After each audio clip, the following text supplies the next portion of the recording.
ensure that once the body of the ODM leader Raila Odinga arrives in Parliament, it can be placed in an ample space, clean, and of course to ensure the publics get the opportunity to view the body of the late ODM leader Raila Odinga. Once again, if you're just joining us, we do have all 360 coverage of this particular special proceedings, and as I informed you earlier, President William Ruto as well as the former President Uhuru Kenyatta have arrived at JKIA, and of course they have been placed in the government VIP section. As and when we get those images, we'll be showing them to you. They have arrived at JKIA, awaiting for the body of the ODM leader Raila Odinga to arrive in the country in the next few minutes or so. There you have it. It seems we have gotten a hold of our reporter. Will be getting back to him, but those live images from Parliament buildings is where the body of the ODM leader Raila Odinga will be placed, so that the public can get a view of the body.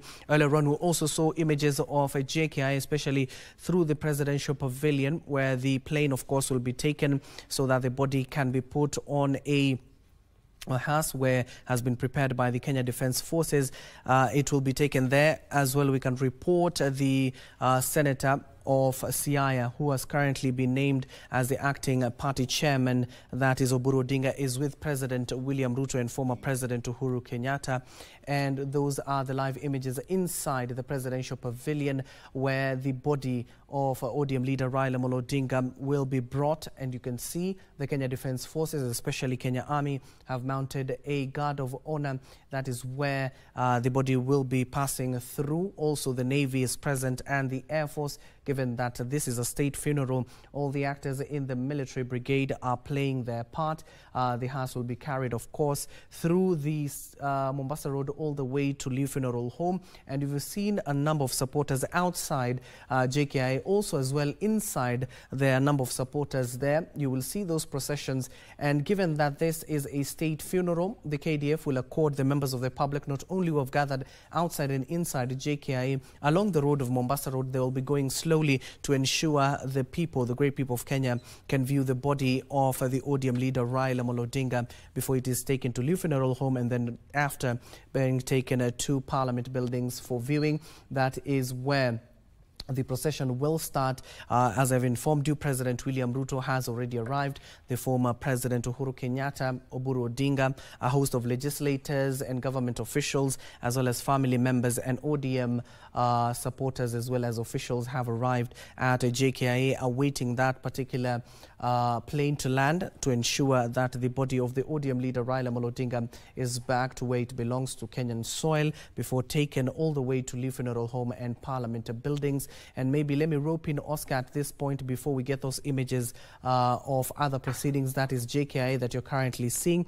Oscar, in terms of the magnitude of what we're witnessing in our country right now, this historical moment, as I told you earlier on, it is not everybody who receives a state funeral, but Raila Odinga has been accorded this because of his stature. I want to also show you those images of JKIA, where, of course, cars are coming in, and of course that will be belonging to the officials, high-ranking officials, including the president and the deputy who are currently there. Deputy President Professor Ndege, who has been named as the co-chair of the funeral committee, alongside the Senator of Siaya, Dr. Odinga, which announced yesterday a number of not only the itinerary ahead of Sunday's burial, but what will be happening. To avoid this, NEC, as well as the Deputy President, also called upon members of the public to visit their offices, especially ODM offices, to write on the condolence book so as to ensure they do not clump in one area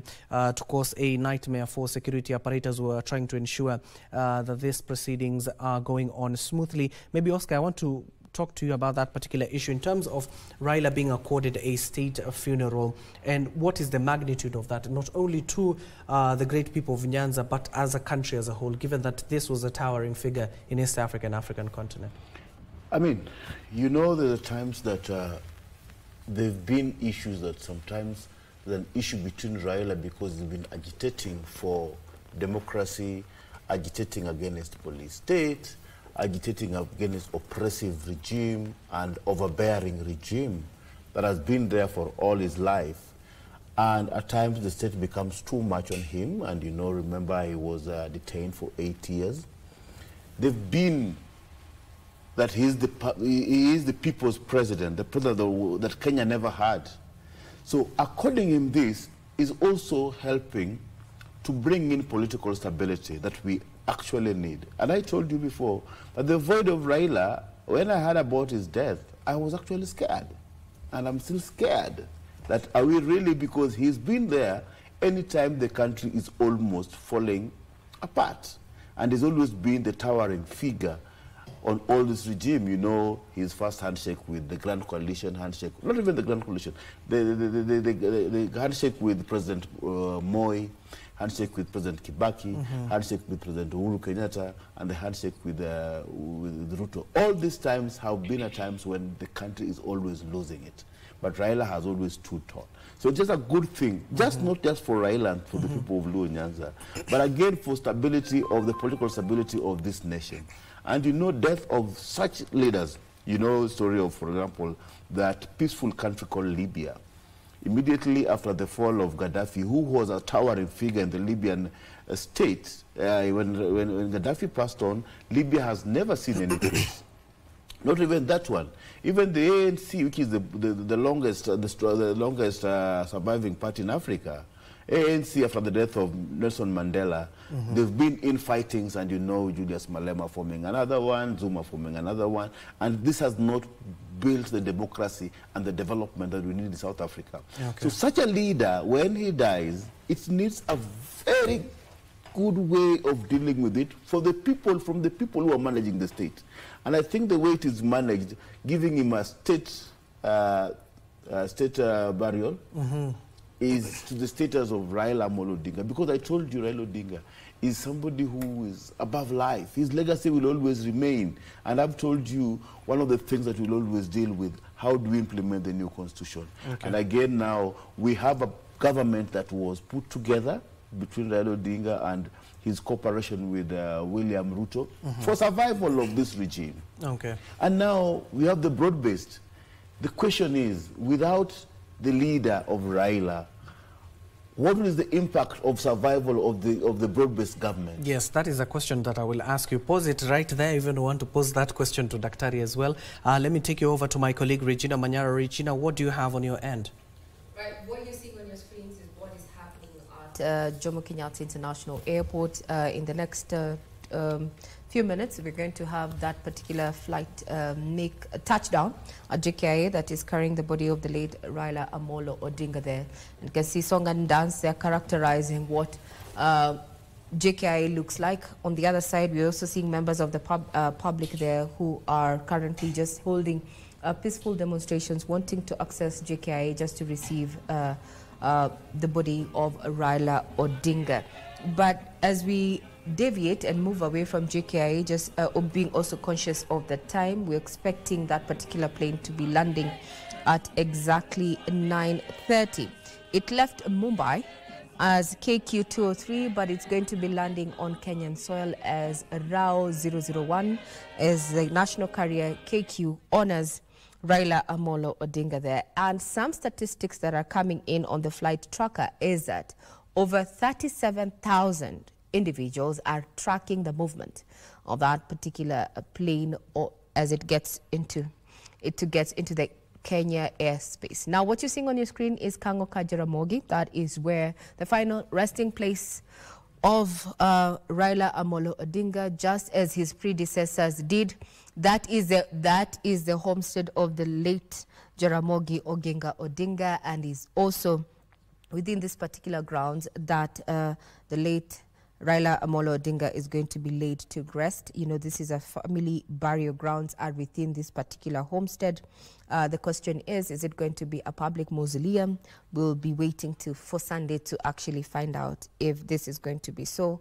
But this is where he will be buried, just according to their family culture and traditions there. The father was laid to rest there, the mother too, and it is expected the son of Jaramogi Oginga Odinga, that is Raila Odinga, is going to be interred there. We're going to be keeping tabs on that. We have Wycliffe Okech, who is at that particular location. Kangoka Jaramogi there, all the way there Wycliffe is going to be bringing us up to speed if at all there's going to be any activity there. Remember, this is like a 3-kilometer distance between his home, that is late Raila Amolo Odinga's home there, and we are going to be shuffling between Kango Kajaramogi as well as Raila Odinga's residence down there to see the activities there.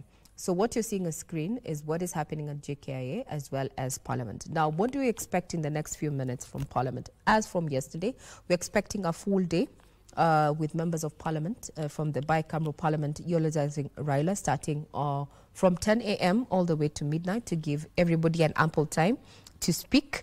It is also advised that members come in a somber state, you know, with some somber attire, meaning they are advised to dress in black, and those who do not have, you know, or cannot actually dress in black, the ladies should provide black ribbons so that they can demonstrate respect and appreciation for the fallen heroic leader.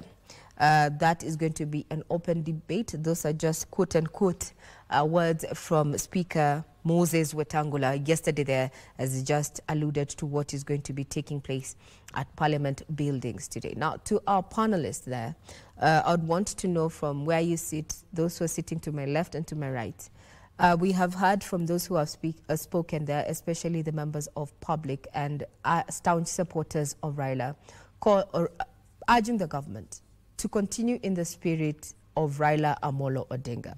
This somewhat looks at the future of the broad-based government. I'll start off with Mike and your panel. I'd want to hear from your panel there. What do they think is the future of the broad-based government now in the absence of Raila Amolo Odinga? And with the new developments in regard to who takes up the mantle, though on a tentative capacity, that is his brother, that Oburu Odinga. To you, Mike, and your panel. Indeed, that is a very big question that people now are asking, given that the broad-based government was constituted recently. And Osido, as to what Ray is asking, what do you think is the future of the broad-based government? Yeah, Mike, of course, it's interesting to give it that terminology, because that is what it is. It's a government. Yes. And given the kind of meticulous nature that we have seen the president being very concerned about the passing of the enigma, the passing on of the enigma himself, the expectation would be that the spirit of Raila Amolo Odinga in the broad-based government lives on. Taking note of the kind of narratives that we have also seen from some of the leaders of the political party of the former Prime Minister Raila Amolo Odinga, particularly on their support or no support to the broad-based government. It's going to be a moment for the party to really solidify itself, especially around the broad-based government internally, and also to look at the spirit. So the expectations that Mheshimiwa Raila Amolo Odinga had of the broad-based government.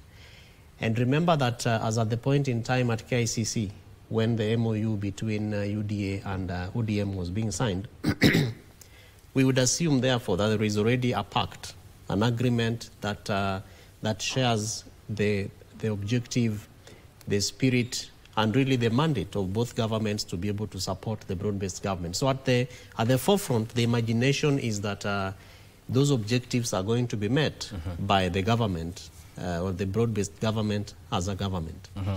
Of course, there have been lots of issues, particularly from Mheshimiwa Raila Amolo Odinga's benefits of the broad-based government.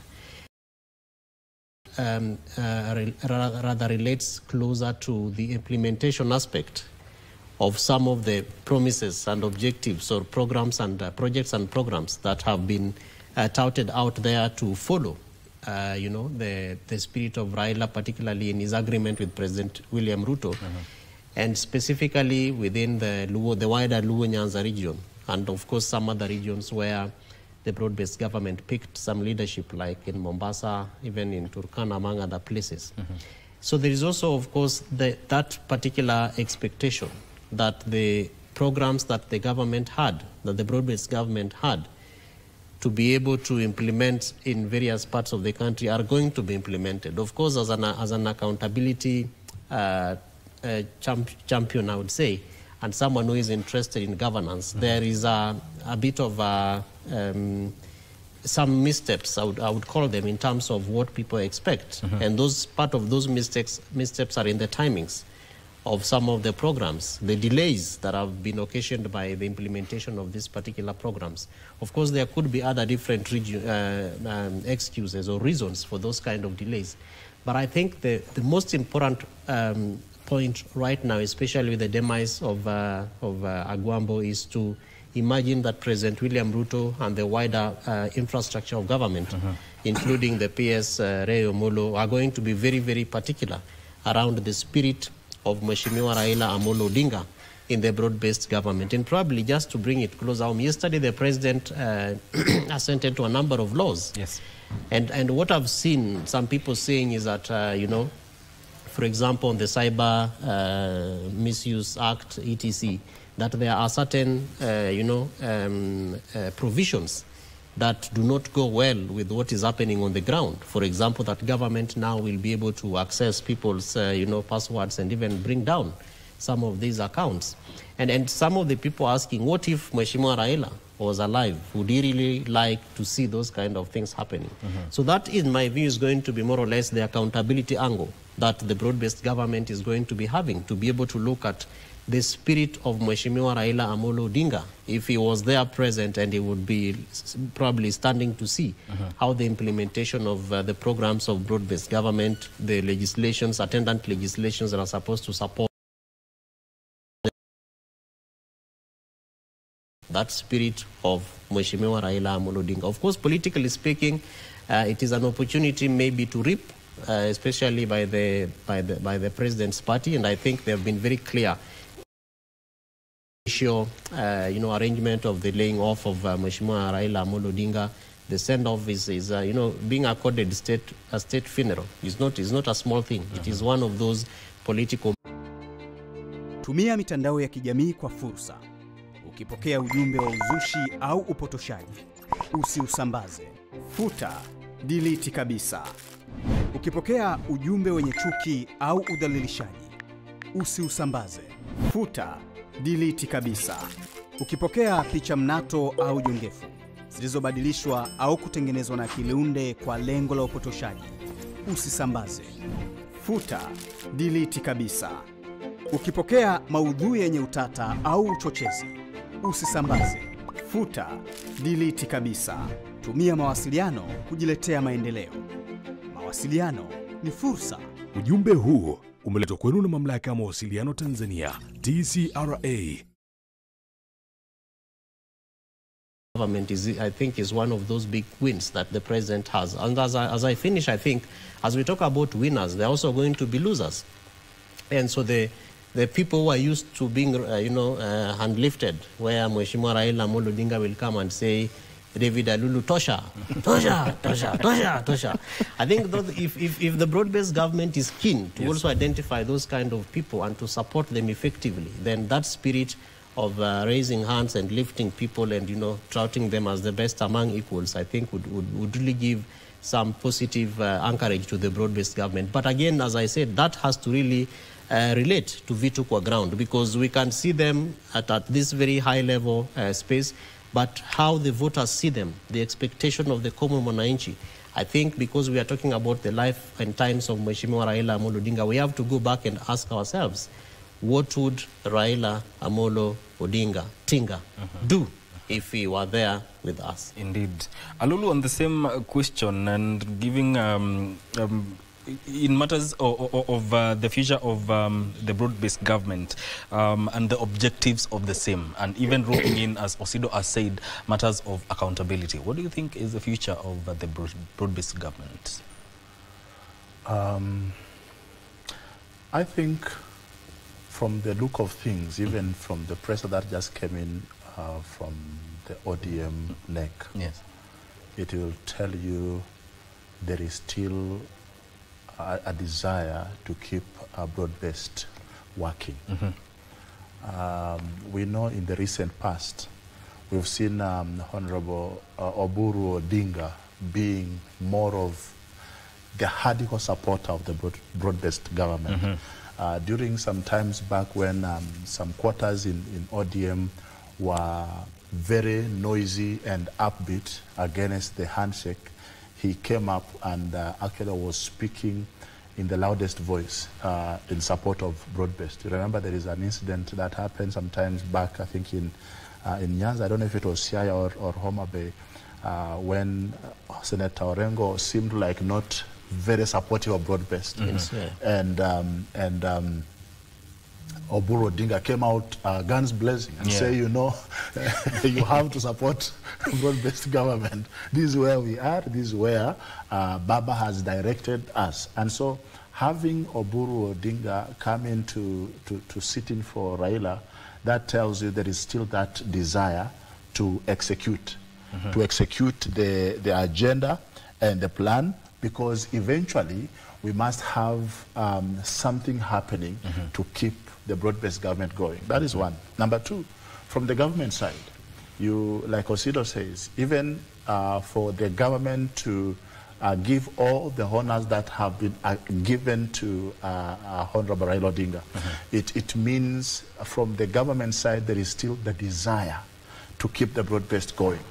And knowing how smart President Ruto is, I am sure he's going to do everything humanly possible to ensure that broad-based government continues. Okay, there is a likelihood, there might be some shake-up in government after this funeral.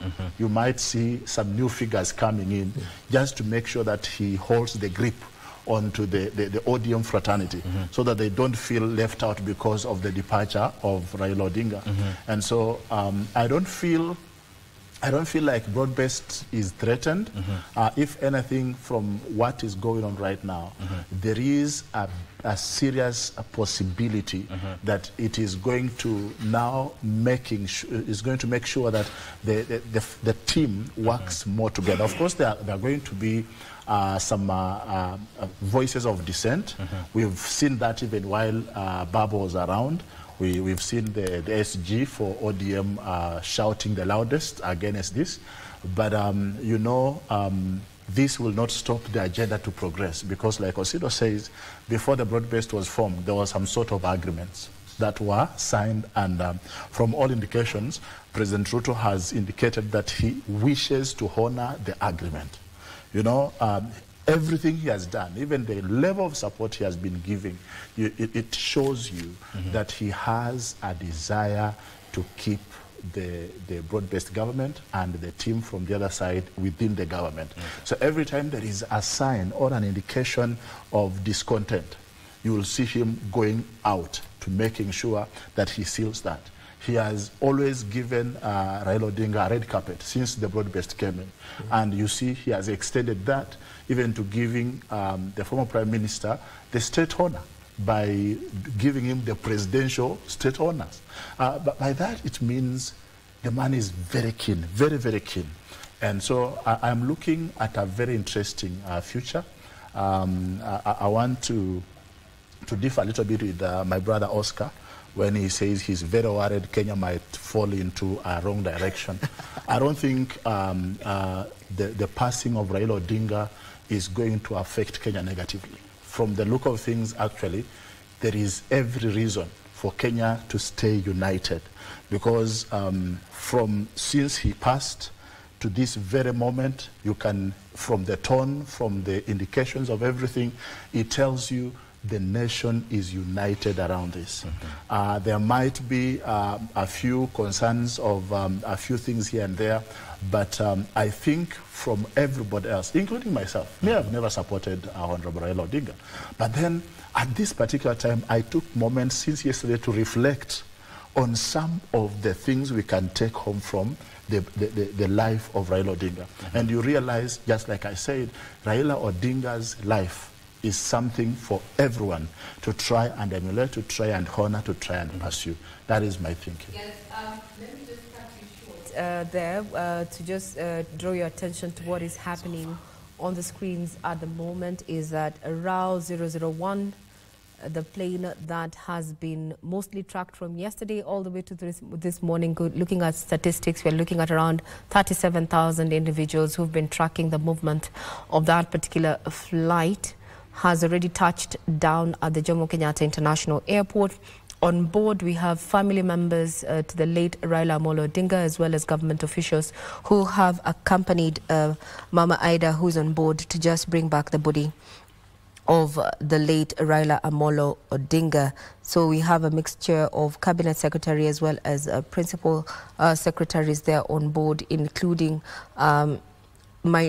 majority leader, that is Kimani Ichung'wah, cabinet secretary in charge of interior, Kipchumba Murkomen, as well as cabinet secretary in charge of energy there, Opiyo Wandayi. They arrived estimatedly at around 2 a.m., 3 a.m. this morning, in the morning in Mumbai, India, and now at exactly 9:30 they touched down at the Jomo Kenyatta International Airport. Those are live pictures. We expect that once they disembark from that particular flight, the hearse is going to ferry the casket there to the presidential pavilion, after which we are expecting to see it mounted into the KDF casket carrier. And also we have, a guard of honor that is on standby on the ready at the presidential, or rather the presidential pavilion there. We also understand that the president is already within Jomo Kenyatta International Airport, as well as other government officials there from the pictures that is said. So Hashim, what are we likely to see as we watch that particular? Actually, that's a welcome, the water gun salute there for RAW 001. There as it makes its way through the JKI runway. Over to you, Hashim.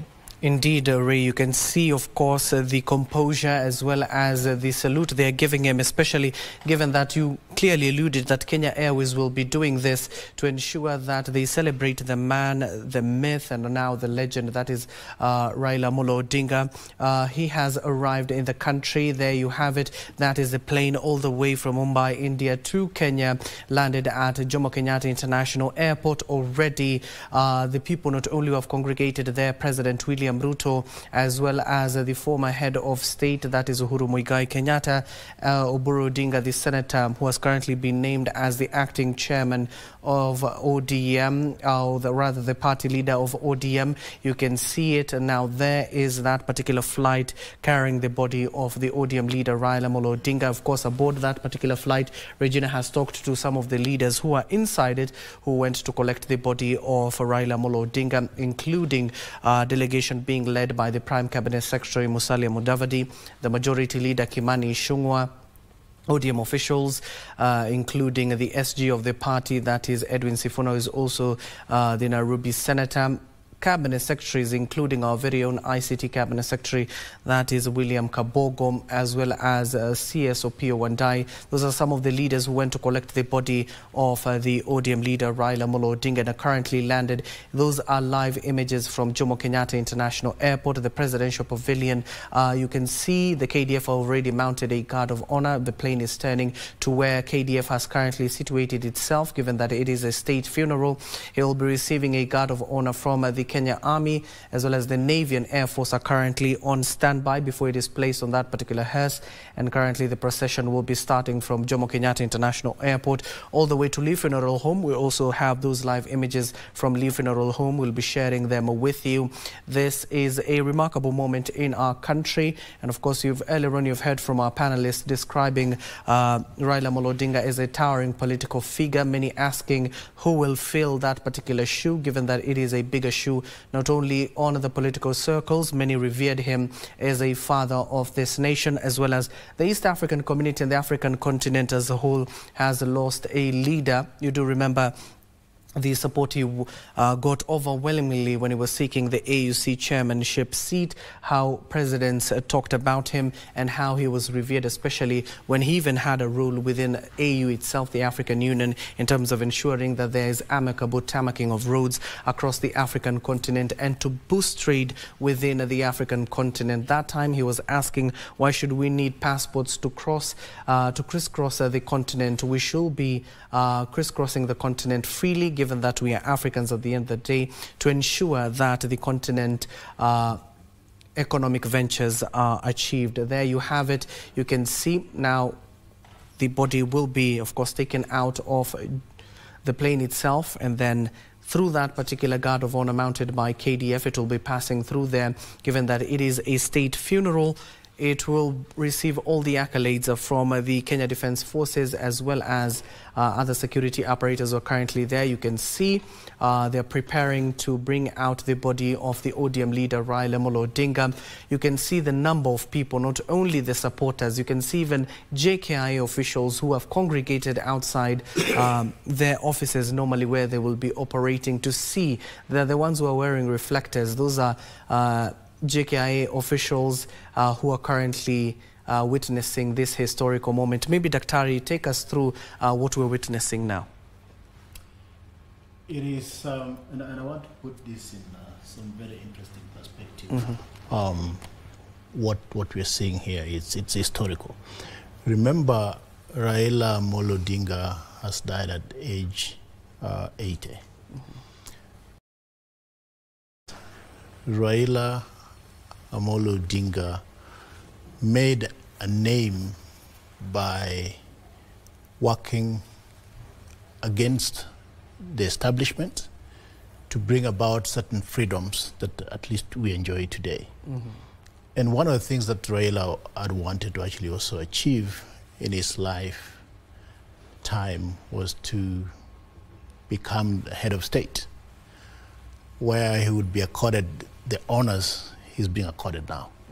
So for over 50 years, he also worked toward this kind of honor.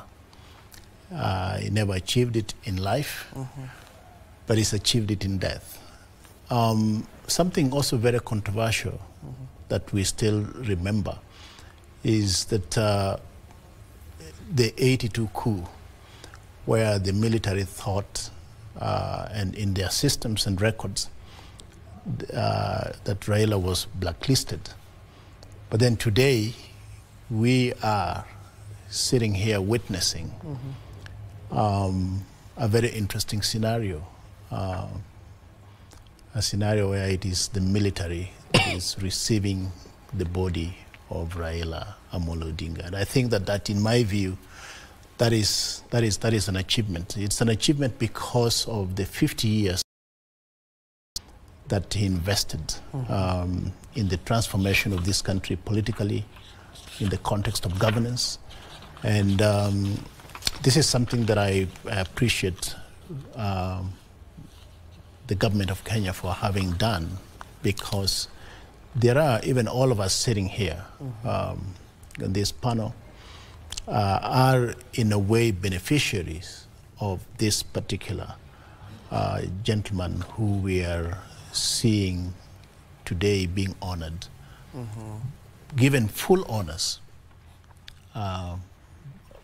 full military honors. That to me is something that is profound. It also means that we should never give up. Even in death, you can still get the honors that you might have aspired for.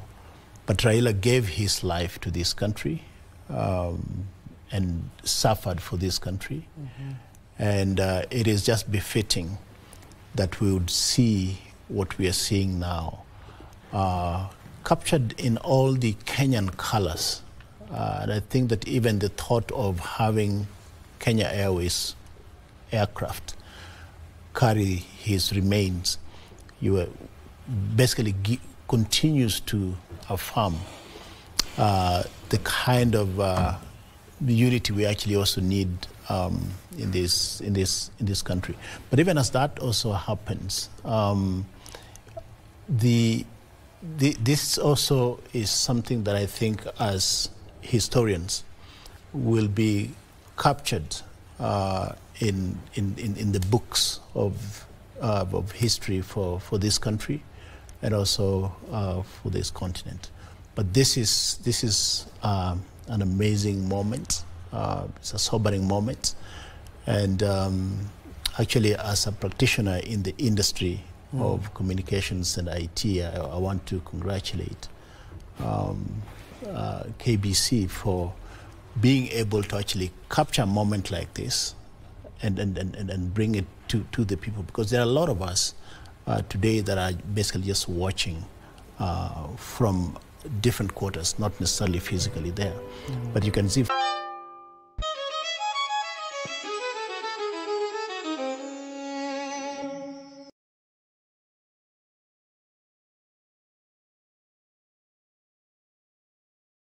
Yesterday, KBC, unknown to many, brought the pictures of what was happening in India.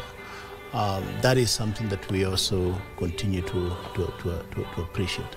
But as I finish my thoughts on this, and maybe it might not have been the best time to say this, but truth be told, to our photographers. Truth be told, the broad-based government will continue in the way it's been formed, because, as my brother said, Oburu is the strongest. Even within ODM, of course, even Raila, in certain cases, would not even have the courage to say the things that the current acting party leader, the brother of the late, would say. So I see a continuation of broad-based ODM staying in the broad-based government. Remember, ODM is not only it's not the only party in broad-based government. KANU has also come in, but this they will continue to 2027. I think we should be looking at what will happen after 2027. But it's a great moment that KBC is bringing us live pictures. Okay, thank you so much, Dr. Ari, and of course allow us to share the environment of JKI, especially with our viewers. Let's get the natural sounds from that particular area, given that the program is about to start. After which we'll have prayers before we progress with the rest of the program. We don't expect it to be a very long program, but that generally is the run-through of the event. After it is draped, we'll have the casket wheeled out, and at the point it touches down on Kenyan soil, we'll have the national anthem.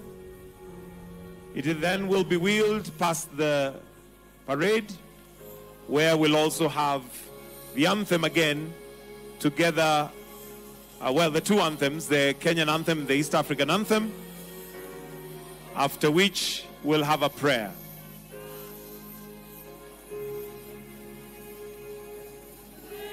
Have it. That is an itinerary that has been given out by Michael Gitonga, State House representative, just talking about. You can see now the leaders alighting.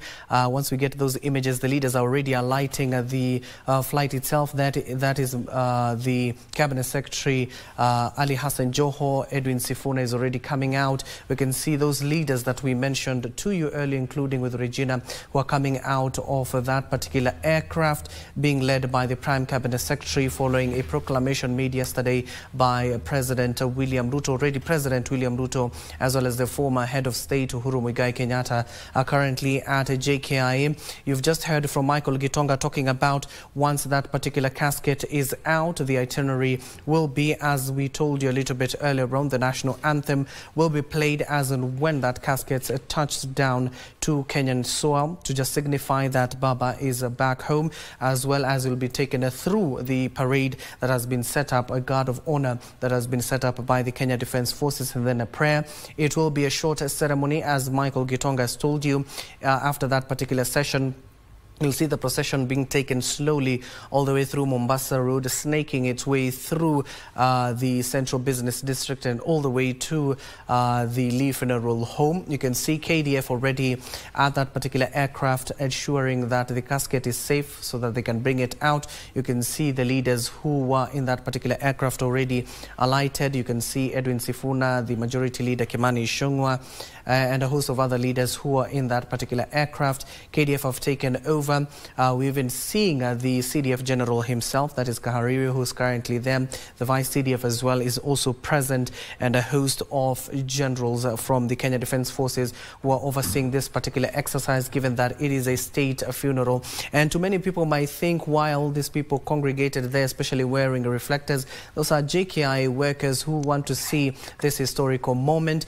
Even behind them, I can see a host of people, ODM supporters, who are currently there. You can see the Odinga family who are on that particular aircraft. You can even see Winnie Odinga there holding the cap of ODM leader Raila Odinga, and of course emotional moments there for the family and the country at large. What a moment you're seeing on your screen. Those are the family members of the ODM leader Raila Odinga and other relatives who are currently there. They went all the way to India to receive the body of the ODM leader Raila Odinga. And interestingly, what happened in India, we even saw his former friend, that is the Prime Minister, that is Narendra Modi, who was there eulogizing Raila Odinga. They have been good friends over the years. The governor, including the governor of that particular area where Raila Odinga was declared no more, the governor as well as the government of India accorded Raila Odinga a casket,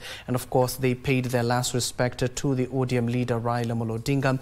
You can see those people behind there with leaflets. They are not protesting, they are there to mourn with their family, and of course peaceful processions within JKI as they wait for that particular casket to be brought out. You've heard a little bit while ago that the program will not be that long, given that the itinerary has been set out all over to ensure that every Kenyan at least can get an opportunity to not only sign a condolences book, but to see or view the body of the ODM leader Raila Odinga. The procession, as I told you, will be going slowly from JKI, snaking its way through Mombasa Road all the way to the Lee Funeral Home, where it will be preserved for just a few minutes before it is taken to the Parliament buildings, where preparations have been made to receive the body of the ODM leader Raila Odinga. Now you can see the security apparatus there, given that President William Ruto proclaimed that this will be a state funeral accorded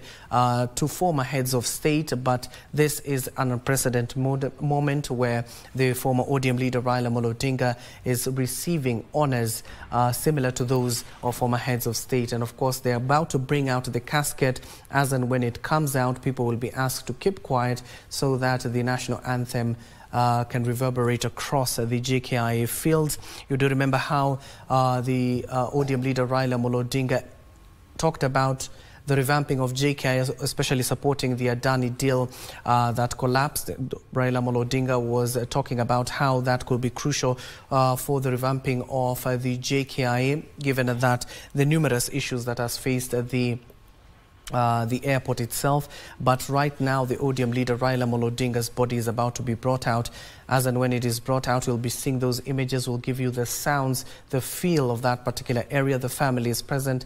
ODM officials who currently addressed a while ago at one of the hotels along Mombasa Road are also present there. And of course, a number of them have already greeted President William Ruto and the former head of state, Uhuru Muigai Kenyatta, in terms of condoling not only with the family, but the leadership. You do know that the pact President William Ruto already made with the ODM leader Raila Odinga earlier this year at the Jomo Kenyatta, at the Kenyatta International Convention Center, which is the KICC, that brought together a 10-pact agenda. You can see now there is the casket coming out of the plane, already adorned, the Kenyan flag on it.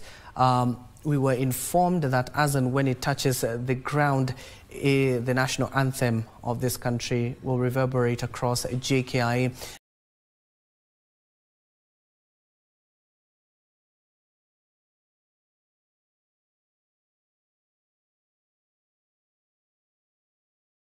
There you have it, JKI officials alongside KDF officials picking up the casket. Of course, ululations. Let me allow sound at JKI so that what is happening.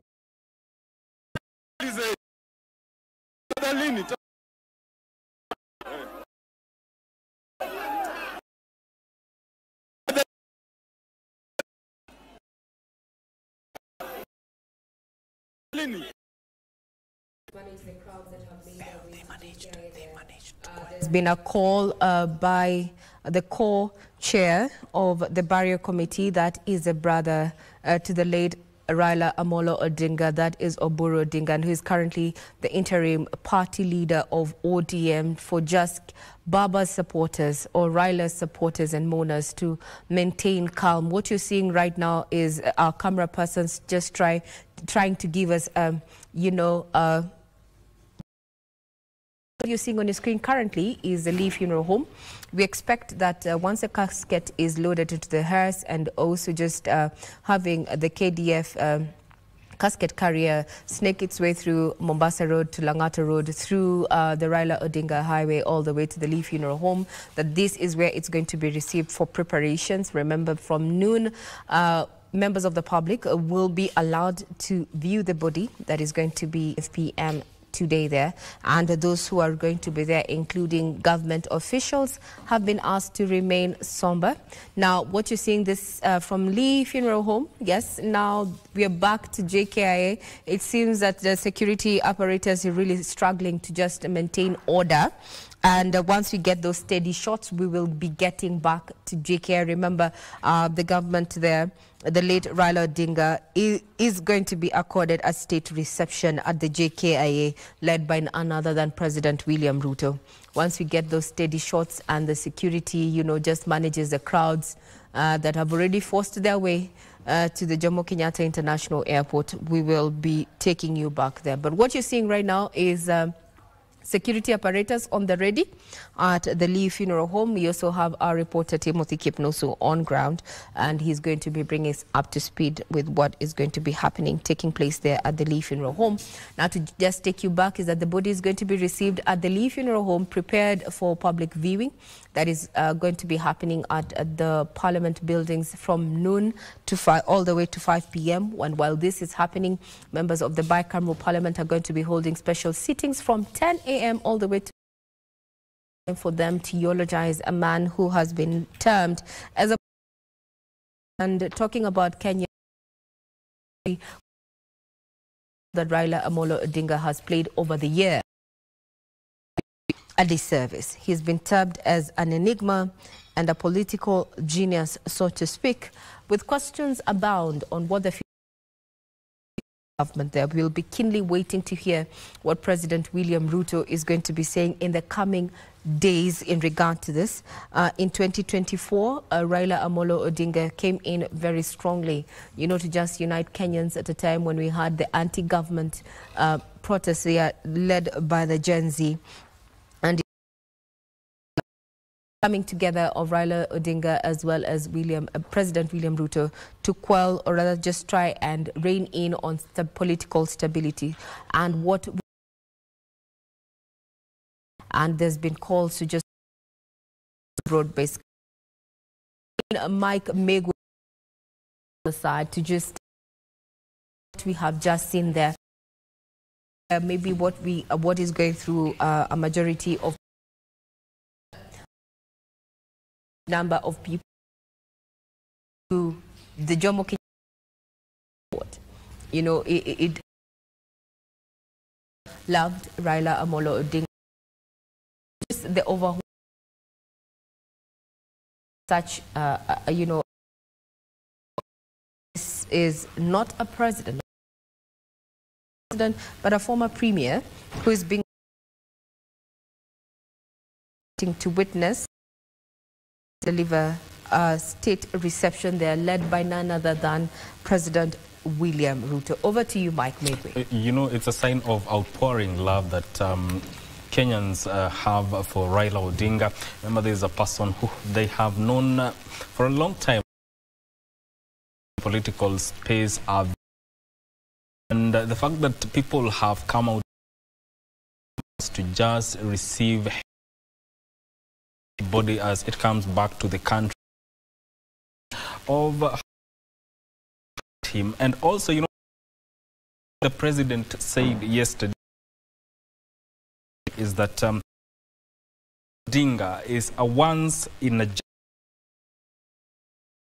generation, something you hear spoken about a leader, but when it comes to Raila Odinga, his impact is undeniable. And Osido, I don't know how you view that statement that Raila is a once in a generation type of a leader.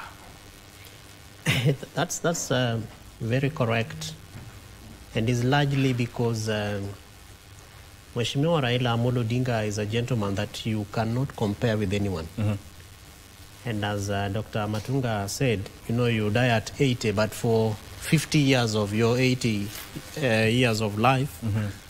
you are busy making tremendous changes that bring reverberations to governments, whether it's President Daniel Toroitich Arap Moi's presidency, may God rest his soul in peace, whether it's President Emilio Mwai Kibaki's presidency, may God rest his soul in peace, whether it's President Uhuru Muigai Kenyatta, and now President William Ruto, because mm-hmm. we are talking about the broad-based government. But even beyond the is chairmanship of Amolo Odinga. Mm-hmm. You that what you're seeing on your screen is the parliament about and broadcast as of now. Ambaye kwa hekima za viongozi na mabunge kwa ustawi wa jamii na utawala wa haki wa wanadamu. Tukusihi utazame kwa neema nyingi sisi watumishi wako ambao wameridhika kutuita kutekeleza shughuli muhimu za jamhuri yetu. Tunakuomba uteremshie baraka zako sisi tulikutanika hapa na utujalie tuyatende na kufikiria mambo yote tutakayofikisha mbele yetu kwa njia ya haki na uaminifu, ili utukufu na sifa zako siendelezwe na ili kustawisha amani, ufanisi na heri ya nchi yetu na wale ambao haja zao wamesikabidhi mikononi mwetu. Amen.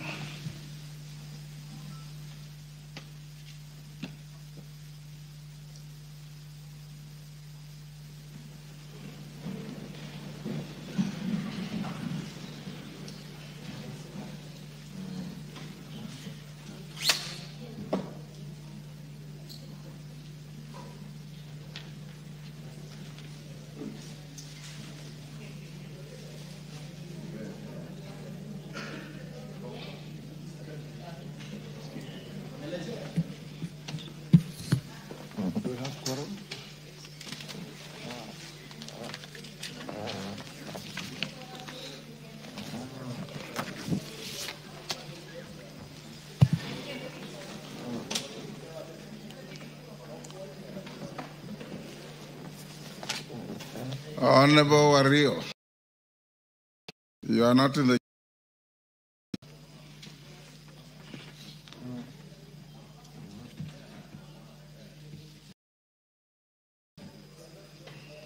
Honorable Member, we have quorum to transact business.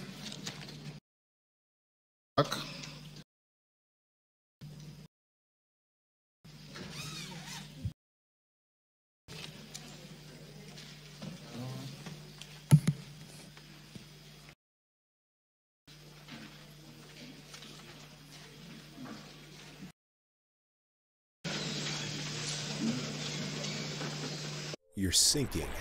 You feel the pressure, the unknown. It's closing in. You try to stay strong, but the worries of the future feel like they're pulling you under. Life seems chaotic and out of control. In the storms of life, where do you turn? In times of uncertainty, there is one that will carry you through. He is an anchor of hope and peace. That anchor is Jesus, God's Son, who died on the cross for you. He took our burdens upon himself, then rose from the dead to offer eternal life to anyone who asks for forgiveness and trusts in him. When things feel unstable, you don't have to drift through the unknown alone. Let Jesus be the anchor that We'll make the following communication. Honorable members, we meet this morning under a somber cloud that hangs heavy on our nation. You will recall that I did invoke Standing Order Number 1 to adjourn the morning sitting of this House yesterday, a decision that resonated with the anxious solemnity that gripped the country as news broke of the passing on of one of Kenya's greatest sons. Honorable members, as confirmed by His Excellency the President, Dr. William Samoei Ruto, CGH, President of the Republic of Kenya and Commander-in-Chief of the Defense Forces, the nation is in a mourning following the death of the Right Honorable Raila Amolo Odinga, EGH, the second Prime Minister of the Republic of Kenya. The Right Honorable Raila Odinga passed away yesterday, Wednesday, 15th October 2025, while undergoing treatment in India. Honorable members, the Right Honorable Raila Odinga was born on 7th January 1945 to the late Jaramogi Oginga Odinga and the late Mama Juma Odinga in Maseno, Kisumu County. He was a son of Kenya's first Vice President, and from his earliest years, he was shaped by the spirit of courage, conviction, and compassion that would later define his life. He was educated in Kenya and Germany, where he earned a master's degree in mechanical engineering, a foundation that spoke to his sharp intellect and practical vision. On returning home, he lectured at the University of Nairobi and founded the East African Spectre Limited, an enterprise that reflected his belief that Africans could build and own their own future. When multi-party democracy was finally restored in Kenya, he became a central figure in shaping the nation's modern political history. As a member of the constituency in 1992, to his leadership, he embodied the abiding faith in the will of the people. Honorable members, the Right was a reformer whose finger every chapter of evolution. He in the push for constitutional reform, chaired key parliamentary committees, front of the conversations that eventually birthed the Constitution of Kenya 2010, our living testament to shared governance, freedom, and devolution. As a Minister for Roads, Public Works, and Housing, he championed infrastructure projects that reshaped our country, the expansion of major highways, the planning of the Lapsset Corridor, and the bold reclamation of public spaces long lost to impunity and land grabbing. Honorable members, as Prime Minister in the Grand Coalition Government, the Right Honorable Raila Odinga steered national reconciliation after the 2007-2008 post-election violence, working alongside the late President Mwai Kibaki to rebuild a nation torn by grief. As a principal in the eventual Grand Coalition Government, the Right Honorable Raila Odinga and His Excellency Mwai Kibaki appointed a team comprising His Excellency President William Ruto, Musalia Mudavadi, James Orengo, Professor Sam Ongeri, Martha Karua, Sally Kosgei, the late Mutula Kilonzo, and yours truly, Moses Wetangula, to join the former UN Secretary General, His Excellency Kofi Annan, Benjamin Mkapa, the late former President of Tanzania, and Mama Grace Machel, the former First Lady of Mozambique and South Africa, to negotiate on bringing the country back to normalcy. His commitment to unity and justice did not end at our borders. As the African Union High Representative for Infrastructure Development, He continued to serve the continent with same energy and vision that defined his public life. Honorable members, even in moments of political contest, the Right Honorable Raila Odinga often chose peace over power. This was demonstrated in the year 2022 elections, when he put the nation above personal ambition, demonstrating time and leadership is not only about winning our nation.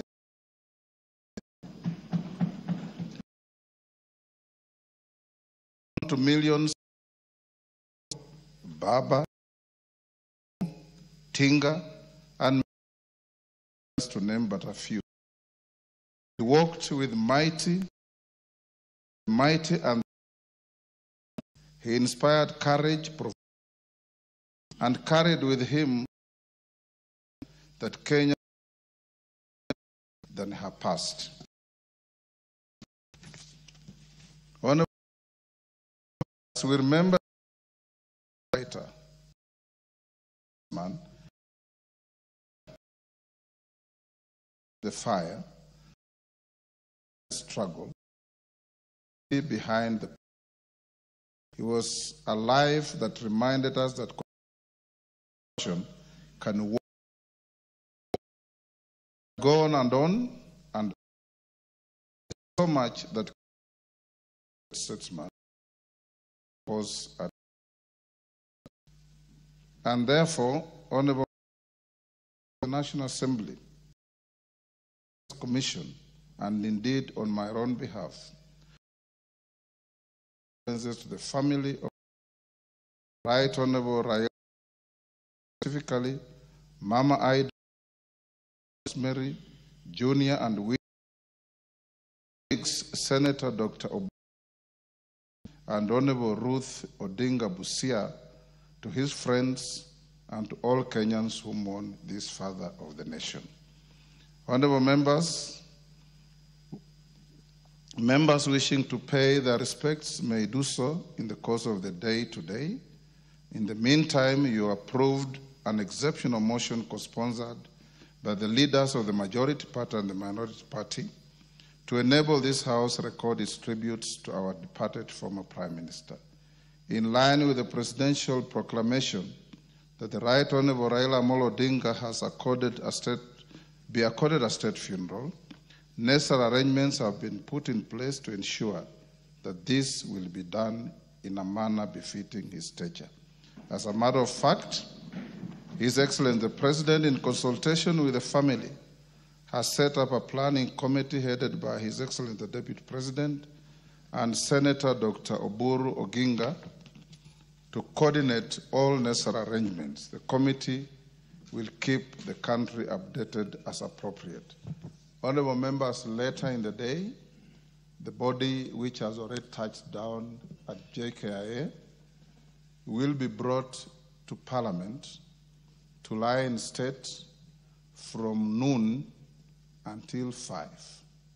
Within that period, members of the public who are already queuing in their thousands out there will be milling through to pay their respects. The House will continue its sittings for you to eulogize the fallen leader, but members will be at liberty from time to time to step out, to go and pay your respects, view the body, and come back to continue with our debate. His Excellency the President will be arriving in Parliament at around midday to join us, a few of us, in receiving the body.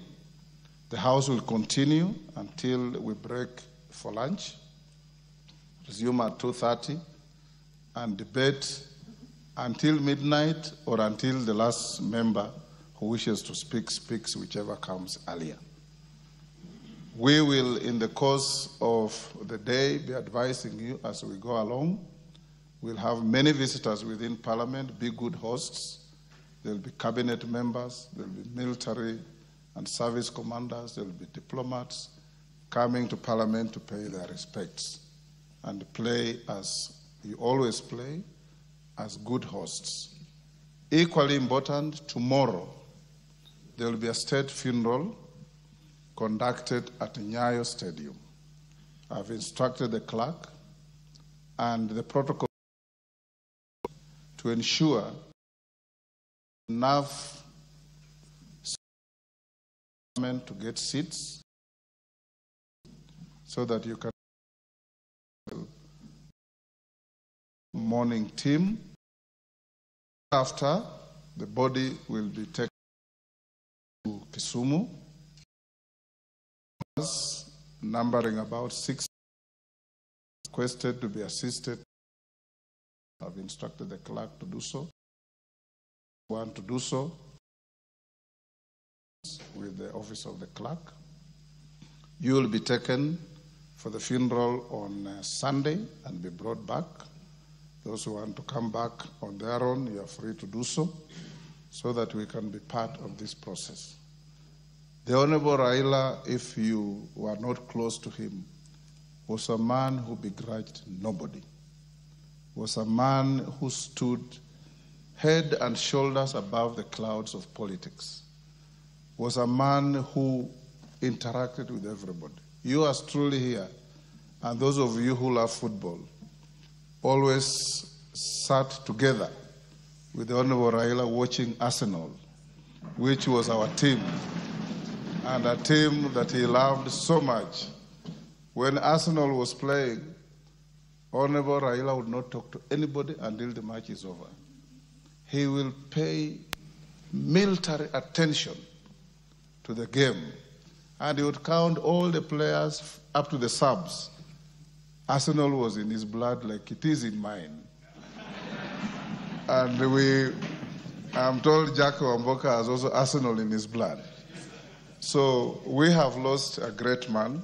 We have lost a great statesman. In the debate we are going to have, once I finish this, I'll invite Owen Bayer to move the motion. The leadership on this side, I'm told Gisairo will second the motion. No theatrics, no side shows. We're honoring a great man. Let's not use this moment to settle unhelpful and irrelevant political scores. Let's use this moment to honor a man who fought viciously like a buffalo and immediately made peace like an antelope with all the people he fought with. Whoever imagined the Right Honorable Raila would have worked with President Moi, who had detained him for 9 years? He did. Whoever imagined the Honorable Raila would sit in the same government as Prime Minister to President Kibaki after the 2007 vicious political contest? And he did. Whoever imagined the Right Honorable Raila Odinga would have a handshake with Uhuru Kenyatta, our former president? And he did. Whoever imagined the Right Honorable Prime Minister Raila Odinga would sit with President William Ruto after the last contest in 2022 that was bruising and vicious? And he did. He's an example for all of us to emulate, that a political contest should not develop.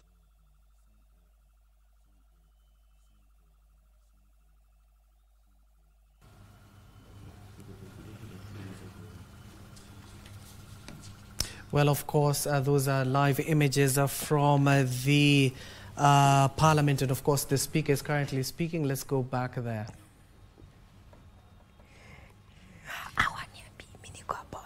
Most fair country.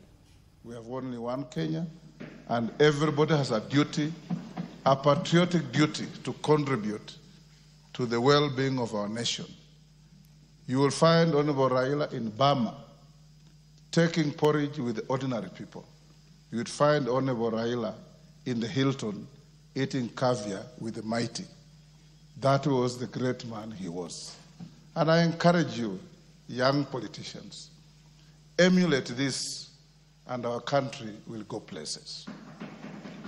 Emulate this and our country will spring from a developing country to a developed country. The ball is in our court. Rome was never built in a day, but the Romans were there to build it. Kenya cannot be built in a day, but Kenyans are there to build it. And you have been given the rare privilege at this time in our history to be the leaders of our country. Let's lead from the front, let's show good examples, and let's emulate the Right Honorable Raila Odinga, that in your heart there is no space for malice, there's no space for hatred, there's no space for vitriol, there's no space for cheap and unhelpful politics. There's only space for Kenya. Honorable members, in honor of... Pardon? Take your seats. Take the nearest seats.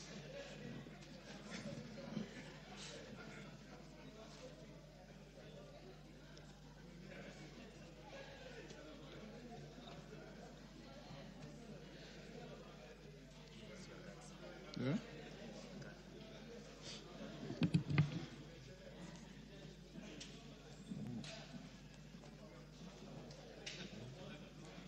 Take the nearest seat, honorable members.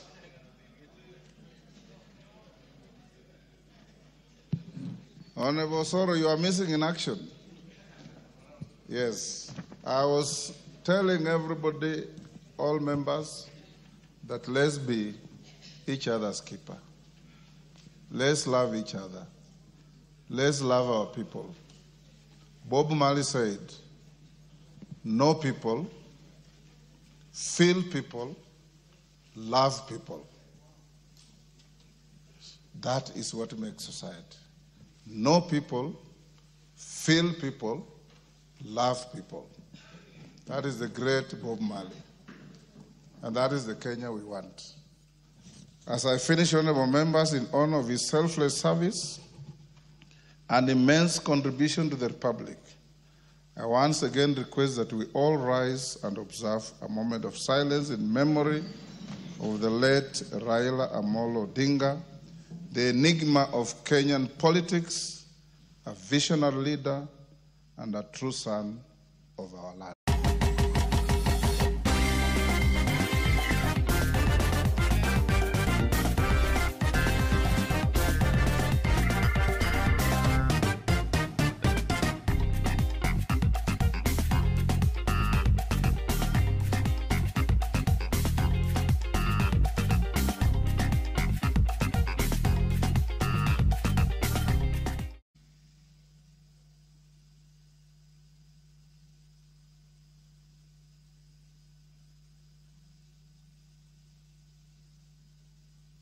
May the good Lord rest his soul in peace.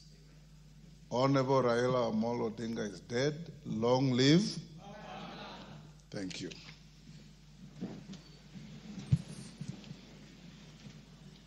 I will now give you direction as follows, honorable members. The mover of this motion will have 10 minutes. The seconder will have 10 minutes. Your leaders, when they come, will have 20 minutes each. Each member will have 5 minutes to speak. You can exhaust your 5 minutes. You can spend less. Every member at the end of the day will have an opportunity to speak because we have selected the whole day for this. Member for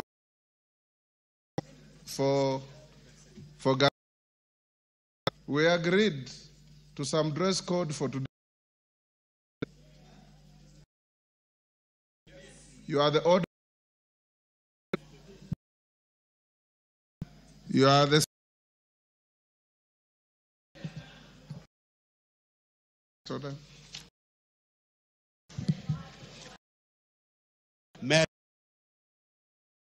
Order number 4. Order number 5, papers. Okay. Order number 6, notices of motion. Order number 7, questions and statements. Order number 8, exceptional motion, tributes of the House.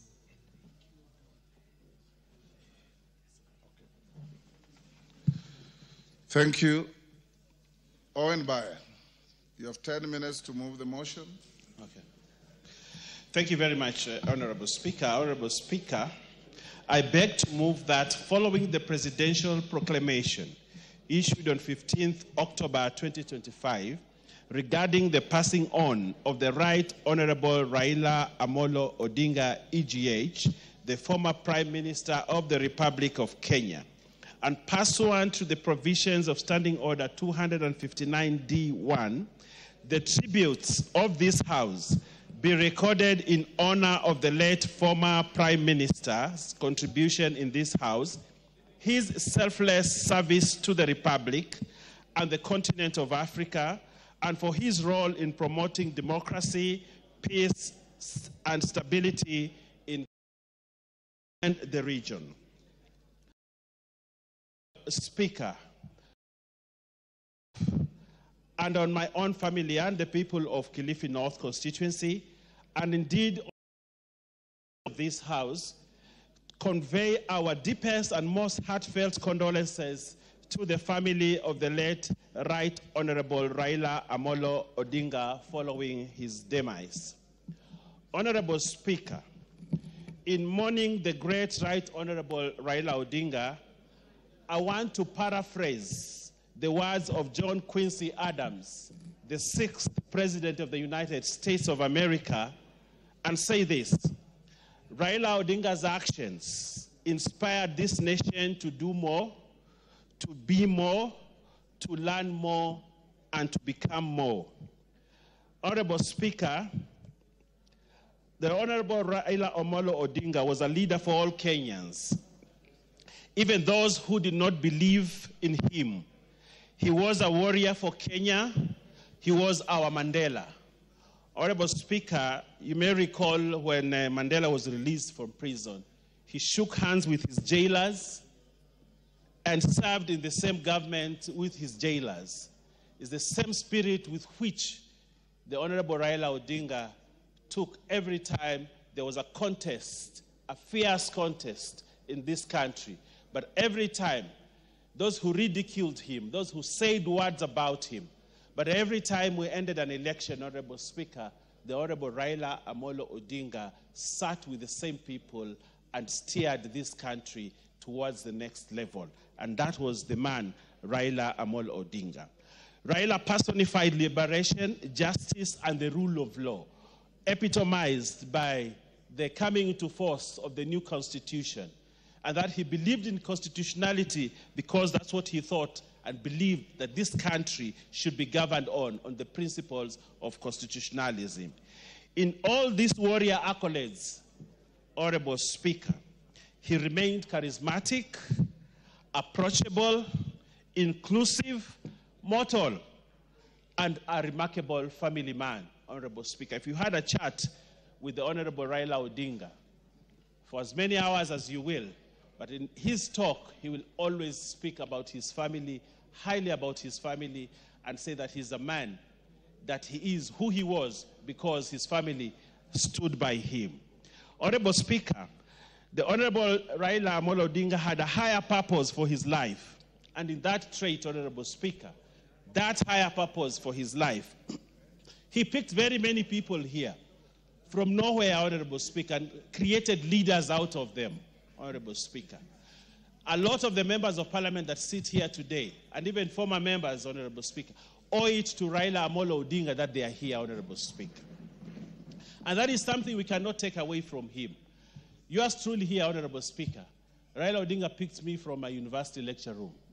I knew nothing about politics. I didn't even aspire to be a politician. But when I met him, and he encouraged me, and I feared running for a political post, but he encouraged me. Today, I am the leader that my people can depend on because Raila Amolo Odinga made me who I am today. Honorable Speaker, many of us, as we sit here, the same hallowed chamber that the Honorable Raila Odinga sat many years, remember his debates, his contribution, his fierce contests in these chambers, not for himself, not for what he wanted for himself, but what he wanted and inspired for this nation, to make Kenya a great nation. As he lies in state today, and he lies in state in this honorable chamber as Honorable Speaker, we mourn a great man, a man whose spirit, whose life story, Honorable Speaker, describes what Kenya is. And the up and hills, and the hills that this country has gone through, Honorable Speaker, and the progress that we have made as a country, described in one statement to Raila Amolo Odinga. Finally, I would like to mourn the Amolo Odinga, using the word on his song, Goodbye England.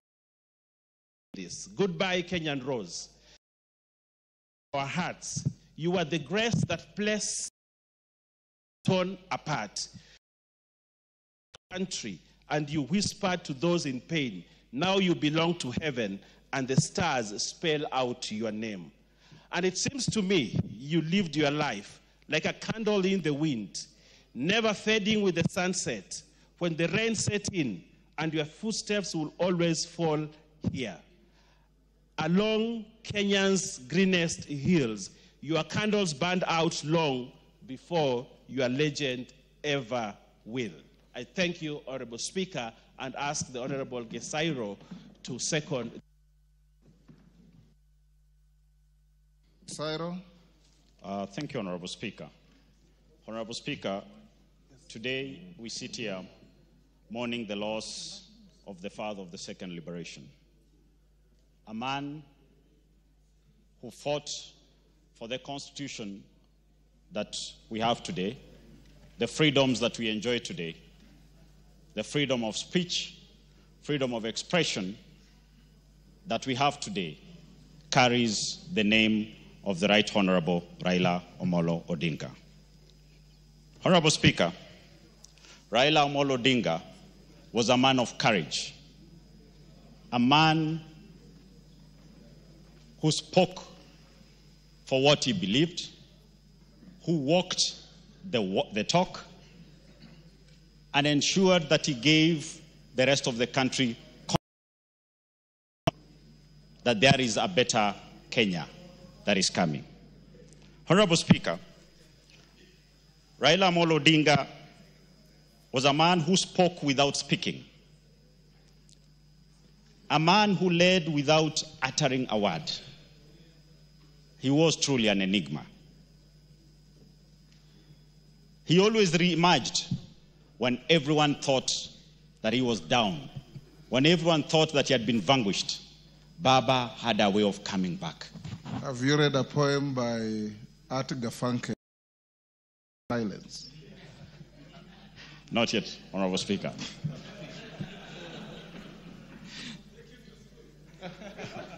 Honorable Speaker,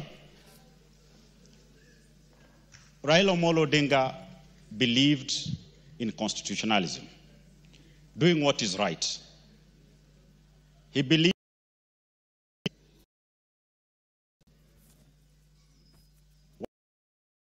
Parliament, Honorable Speaker, and I managed to construct my private office in my constituency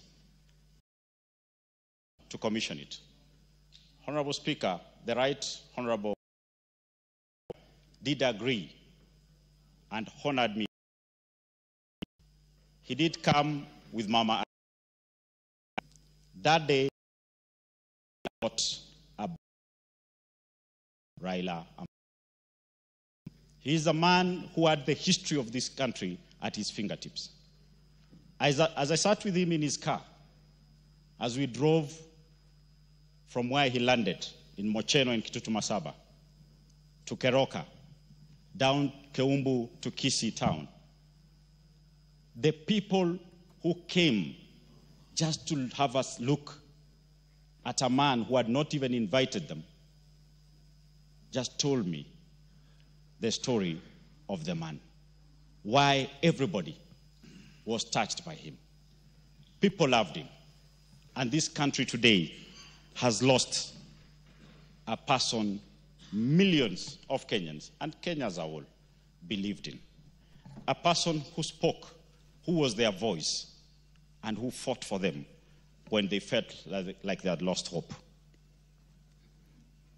Honorable Speaker, I wouldn't want to speak much because it was a shock to all of us yesterday when we got this news that Baba was no more. It left most of us wondering, what next? Where next? But we're sure that the many sons and daughters he raised politically will carry on the great deeds, the fighting spirit, the vision he had for this country. On behalf of my family, the people of Kitutu Masaba, and myself, I convey our message of condolences to the Odinga family, to the ODM family, and Kenyans as a whole for losing a man who believed in us, who believed in this country. As Baba rests, those of us who remain should carry forth his spirit of fighting for equality, transparency, and a dream of a better Kenya for us, our children, and the generations to come. Honorable Speaker, I thank you and I second. Honorable members, I now propose the question at order number 8, which is that information on 15th October regarding the passing on of the Right Honorable Raila Odinga AGH, the former Prime Minister of the Republic of Kenya, and pursuant to the provisions of Standing Order 259D1, the tributes of this House be recorded in honor of the late former Prime Minister's contribution in this House, his selfless service to the Republic of Kenya and the continent of Africa, and for his role in promoting democracy, peace, and stability in Kenya and the region. Before I give the next speaker, allow me, there's some urgent business, to go back to orders number for the. Is Chepkonga here, or is it Owen Bayer who is Chepkonga? Who? Kishimo. Yes, to urgent paper on the table and give notice of motion. So call out order number 5. Order number 5, papers. Bishimo. Thank you, Honorable Speaker, and on behalf of the Chairman, Committee on Delegated Legislation, Honorable Speaker, I beg to lay the following paper on the table of the House today, Thursday, 16th October 2025. Report of the Committee on Delegated Legislation on its consideration of 1. The Petroleum Business Licensing and Petroleum Logistics Facilities Construction Permit Regulations 2025, legal notice number 95 of 2025. 2. The Petroleum Licensing or Petroleum Road Transportation Business Regulations 2025, legal notice number 96 of 2025. 3. The Petroleum Operating of Common Petroleum Facilities Regulations 2025, legal notice number 97 of 2025. 4. The Petroleum Information and Statistics Regulation 2025, legal notice number 98 of 2025. 5. The Petroleum Lubricants Facility Construction and Licensing Regulation 2025, legal notice number 99 of 2025. 6. The Petroleum Retail Dispensing Site Construction and Licensing Regulations 2025, Legal Notice number 100 of 2025. 7, the Petroleum Liquefied Petroleum Gas Regulations 2025, Legal Notice number 101 of 2025. 8, the Regulations Petroleum Information and Statistics Revocation Regulation 2025, Legal Notice 102 of 2025. 9, the Energy Retail Facility Construction and Licensing Revocation Regulations 2025, Legal Notice number 103 of 2025, and the Petroleum Products Quality Management Regulations.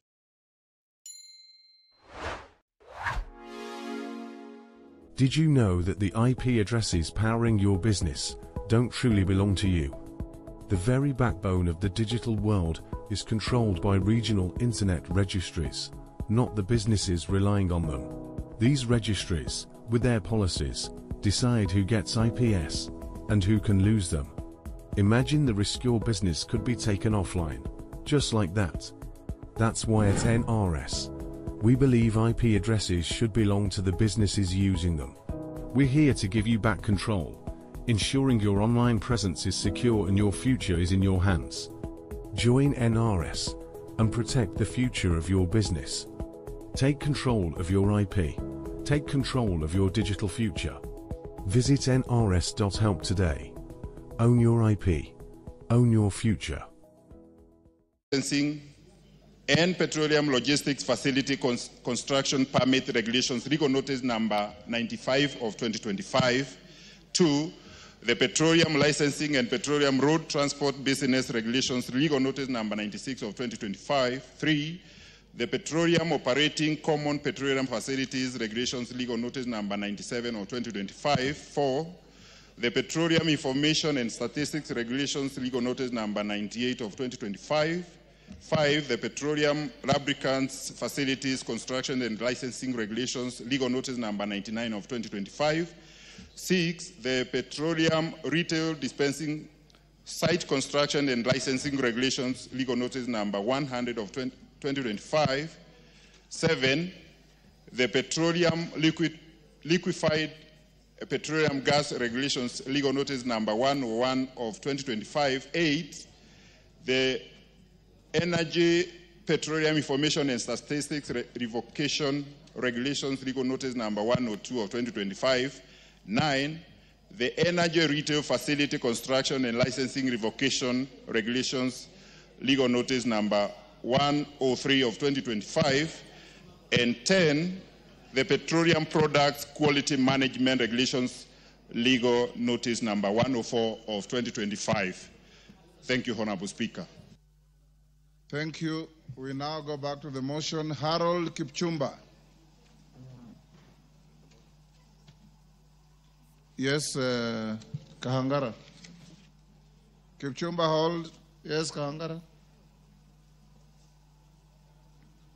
Give the mic. Yes. Yeah. Thank you, Mr. Speaker. Mr. Speaker, I'm just raising a proposal at the beginning of the debate. Yes. That considering what you are seeing at JKIA and the expected number of people who come to view the remains, I am proposing that we limit the number of minutes given to members, probably to 2 minutes, so that as many members as possible. It's a proposal, yes, so that we have as many members, conversing in the morning session, because the afternoon may not be able to go on. Thank you, Mr. Speaker. Kipchumba, members, do you want to adjust the time allocated?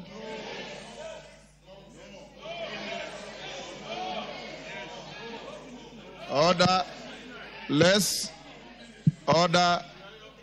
You passed a motion to sit up to midnight. I know that there is an anxious but peaceful crowd out there wanting to see the body of the Prime Minister. The body is not here yet. The body will be here by noon. Those of you who want to speak for 1 minute, do so.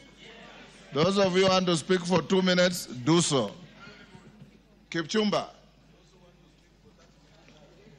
Thank you, Honorable Speaker. I want to pay tribute to my friend. I first met Odinga. Yes, member for Kapchai.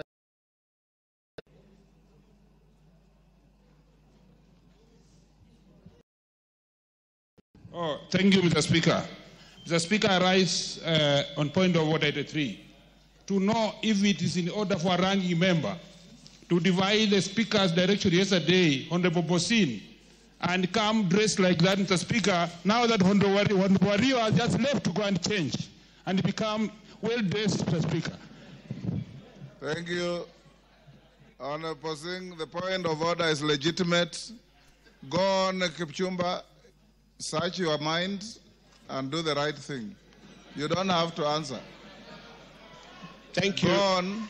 Thank you, Honorable Speaker. I stand to pay tribute to a friend. What is it, Posing? Honorable Speaker, I heard your directive very clearly, Honorable Speaker. But people, and you must also appreciate I come from a culture and a community. Honorable Raila Odinga, I supported him in the last election. And where I come from, Honorable Speaker, when a king dies, you don't dress black, you dress light because you appreciate that person, Honorable Speaker. Honorable Speaker, you know it's Order. Honorable Speaker. Order, Posing. Let me say this. Take your seat. Take your seat. To begin with, I know the anthropology of every community in Kenya. What you are saying is not correct. Go on, Kipchumba. Thank you, Honorable Speaker. I stand to pay tribute to my friend and leader, Right Honorable Raila Odinga, the person I first met in the corridors of cells in 1986 while fighting for democracy. I was picked as a suspect of the Fairer movement then. And since we met, he looked at me and wondered how a police officer would handcuff a person on crutches. And we became friends. It is hard to put into words what Right Honorable Raila Odinga means to me, not just as a leader, but as a friend. I have seen in him strength that is silent, patience that does not waver, and a belief in people that never fades, even in times that are rough. Mr. Speaker, the Right Honorable Raila Odinga has carried the weight of Kenya on his shoulders more times than anyone should have done. Yet, he still walked with hope, still laughed, still listened, and still dreamt of a Kenya that would live up to its promise of being a great nation. That kind of faith is rare. Mr. Speaker, sir, to me, Right Honorable Raila Odinga has been more than a political figure. He was a teacher of history, democracy, good governance, social justice in this country. He has always provided me with a shoulder to lean on and inspired in me resilience to overcome extremely challenging occasions, a mirror for courage, a role model for integrity and assurance that patriotism is not a slogan, it is a way of life. Mr. Speaker, sir, Honorable Raila, his journey has inspired us to keep pushing, to keep believing, and to never trade truth for convenience. Thank you, Honorable Raila, for showing us what leadership looks like when it is grounded in love for the people and country. Mr. Speaker, sir, the Right Honorable Raila, I call him Baba, showed great love to persons with disabilities whom he constantly nurtured politically and helped them climb to their highest political heights both in Orange Democratic Movement Party and the Houses of Parliament. At a personal level, my family and I wish to record our most sincere appreciation for his assistance to me and my son at very difficult moments in our lives when we needed medical attention both inside and outside Kenya. After a fatal road accident involving me and my son in 2013, he mobilized and paid for the top neurosurgeons in the country to manage my son. Even when my nomination to the Senate was nullified, he stood by both morally and financially to date. This lasted for the period 2013 to the time of my current nomination to the National Assembly, which he wholeheartedly supported and facilitated, notwithstanding the fact that I came from a community that did not significantly support our party, ODM. Lastly, Mr. Speaker, sir, let me end by... Give him 30 seconds to end. Let me end by quoting the last message by Honorable Raila Odinga to me last Sunday, 12th October 2025 at 9:13 a.m., where he wrote, "Thank you, my brother, for standing with the party in Baringo. I will always cherish this personal affection and recognition. Fare thee well, my friend, Right Honorable Baba." Thank you, Mr. Speaker, sir. Thank you. Member for Bumula. Wamboka. Thank you, Honorable Speaker. It is indeed difficult to mourn a friend, a father, to all of us and to the nation. When my friend Wafula Buke called me yesterday morning of the passing of Raila Odinga, I did not believe, Honorable Speaker. It looked like a normal joke, April Fool's Day. It looked like something will happen and Raila Odinga will be back. It is very difficult. We mourn a very courageous man. I admired the courage of Raila Amolo Odinga from when I was a young boy. What Raila has been able to do for this country in very difficult times, Honorable Speaker. We remember him for liberating this country when no one could dare speak to the government, at the government. Raila Odinga did, and that is why we enjoy this peace that we have today democratically. I remember Raila's courage, Honorable Speaker. After election, we had maandamano. One day, one time, before we set out for the streets, Honorable Speaker, we were in a room with the other party leaders, now deciding which routes to use, Honorable Speaker. I remember one party leader said, no, outside is bad.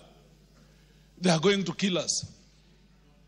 And it looked like all the other leaders were not ready to go that route. Raila Odinga told them, you will find me there. Let me die if I have to die for this country. He was a courageous man. Honorable Speaker, Raila Odinga, during campaigns, came to campaign for me in Bumula constituency. And at that time, I was standing on DAP, my party DAP Kenya. There was an ODM candidate in my constituency. Raila Odinga instructed the Honorable Junet Mohammed to pull down the ODM candidate in my favor, Honorable Speaker. I know it has not been easy for many people to get any money from Raila Odinga. Raila Odinga supported my campaign with 3.5 million, Honorable Speaker. I am the chairman of PIC, Honorable Speaker, in this House because of Raila Odinga. I know I'm a first-time MP. I'm not a ranking member. I could not be the best. I may not be the best. But Raila Odinga saw it important and fit that I sit and chair PIC, Honorable Speaker. It is very difficult to mourn such a man. During the impeachment motion I sponsored against the Honorable Mithika Linturi, Honorable Speaker, it was not very easy. Being the first impeachment motion, post-2010 Constitution, Honorable Speaker. It was a first in its kind. I didn't know where to start. I didn't know how to head. Raila Odinga gave me a lot of courage. Raila Odinga told me, young man, this is your first cup. I have so many cups. This is your first cup. He gave me lawyers to support me in the impeachment, Honorable Speaker. I want to believe that Raila Odinga is dead, but that which he stood for. Yes, Honorable Odanga, what's the point of order? Thank you, Honorable Speaker. I just want to remind my son here, you know he's my son and a member for Bumula, that his motion was, impeachment motion was not the first post-2010. I did sponsor one for the removal of, yes, Honorable Jacob Kaimenyi. Thank you, sir. Yes. Chair, add me one minute. 30 Thank you, seconds. Oja. Wind up. Wind up. Honorable Speaker, it is very difficult to mourn Raila Odinga. He has left very many orphans, and I'm one of them, Honorable Speaker. I feel it in my heart. But Raila Odinga, you are gone. We will not let you down. Fare thee well, Raila Amolo Odinga. Murugara, George. Thank you. Thank you very much, Honorable Speaker. Honorable Speaker, yesterday was a dark day. Party's original bag is back, now with even more full-size sandwiches to choose from. The new spicy chicken sandwich, hot ham and cheese, hand-breaded chicken tender wrap, or charbroiled double cheeseburger. Mix and match any two, with fries and a drink, just $5.99. Honorable Raila Amolo Odinga was no more, and that he had rested. The country was plunged into mourning, led by His Excellency the President, Dr. William Samoei Ruto, and everyone. And even as we convey these messages this morning, the entire country is actually mourning. The Right Honorable Raila Amolo Odinga is just about to be walked into this house so that he can lay in state and we are able to pay his last respects. Before we do that, allow me, Mr. Speaker, on my own behalf, on behalf of my family, and on behalf of the great people of Tharaka constituency, Tharaka Nithi County, to convey my deepest and most sincere condolences to the family of the late Right Honorable Amolo Raila Odinga, to his wife Ida, his two daughters Rosemary and Winnie, his son Raila Jr., and the patriarch of the family, Dr. Oburu Oginga, and the sister, who is also our colleague here, Ruth Odinga.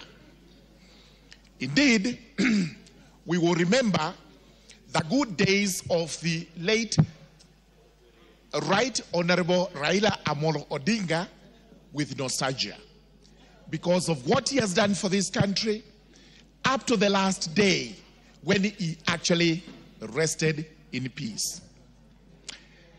Allow me, Honorable Speaker, to draw some analogies between the father and the son. We all know that Raila Amolo Odinga was the son of the doyen of opposition politics in the country, the late Adonija Oginga Odinga, whom we reverently referred to as the Jaramogi. Indeed, it's extremely proud for one to be like his father. Both were selfless persons who would sacrifice everything for the sake of the country, Kenya. For example, the senior Jaramogi declared publicly, without blinking an eyelid, to the white man that there would actually be no independence to this country without Jomo Kenyatta. Purely selfless, when he knew for sure that he would have actually taken the reins of power to rule the country in the absence of Kenyatta.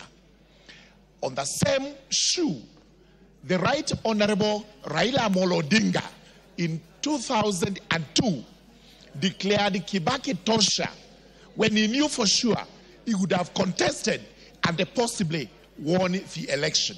This is what is known as selflessness par excellence.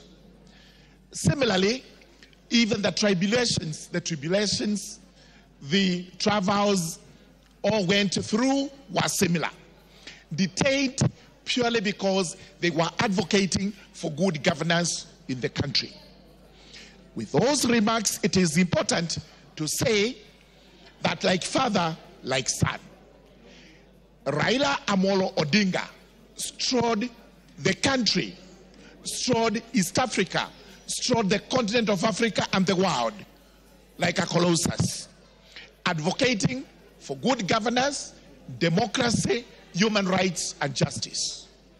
We will remember the former Prime Minister, Raila Amolo Odinga, as the doyen of devolution and democracy in Kenya. Allow me to go back to your adage. Raila Amolo Odinga is dead today, but long live Raila Amolo Odinga, Tinga, Baba, and all the acronyms we have reverently given to the former Prime Minister. Cynthia Muge. Thank you, Honorable Speaker, for the opportunity not to just eulogize the Right Honorable Raila Amolo Odinga, but to also acknowledge his immense contribution that he made to this country in democracy, in the fight for unity and freedom. Honorable Speaker, the late Right Honorable Raila Amolo Odinga stood for many things, and I'm a beneficiary of some of the things that he stood for. In the Constitution of Kenya and the issues of devolution, Honorable Speaker, I was first elected in the County Assembly of Nandi, which is a creation of the late Honorable Raila Amolo Odinga, and he stood for it. Honorable Speaker, we mourn today a man whose immense contribution into the development of this country cannot be wished away. And Honorable Speaker, I want to remember the late Raila Amolo Odinga in his journey that he has demonstrated a number of times that leadership is not about privilege, but it is about service. And Honorable Speaker, I must remember the late Raila Amolo Odinga for inspiring and giving hope to the young people to fight for a freer nation, to fight for a better Kenya. Honorable Speaker, we reflect on his immense contribution, not only to honor this man, but to also ensure that we continue to nurture democracy and unity of this country. May his soul rest in peace, and may his family, the spouse, Mama Ida, the children, Honorable Speaker, and the people that he made. Raila Amolo Odinga made hundreds of politicians in this country, and he has held their hands through the political terrain, and we appreciate him for the immense contribution. On behalf of the people of Nandi, we say, fare thee well, Raila Amolo Odinga. Your spirit will continue living on in the generations that you taught and mentored in this country, Kenya. May his soul rest in peace. Member for Westlands. Thank you, Honorable Speaker. Let me take this opportunity also to eulogize and pay tribute to my great political mentor, Raila Amolo Odinga. Honorable Speaker, the year 2007, when Right Honorable Raila Odinga was running for the presidency, he nominated me as one of his proposers. Mr. Speaker, I was not known to him very much, but he picked me and gave me an opportunity to be among the few people who proposed him to be the president of Kenya. After that, Mr. Speaker, he also nominated me to Nairobi City Council, and when he was doing that, he assured me he wanted me to be the mayor of Nairobi. But Mr. Speaker, the rest is history. After that, that's how he nurtured my political career, and ever since, I have walked, I have listened to him, I have learned a lot from him. He's a selfless man. He loves this nation, Mr. Speaker. Raila Amolo Odinga can dine with the lowest and can dine with the mighty, as you mentioned in your speech, Mr. Speaker. Raila Amolo Odinga, you can find him in Ibama eating nyama choma.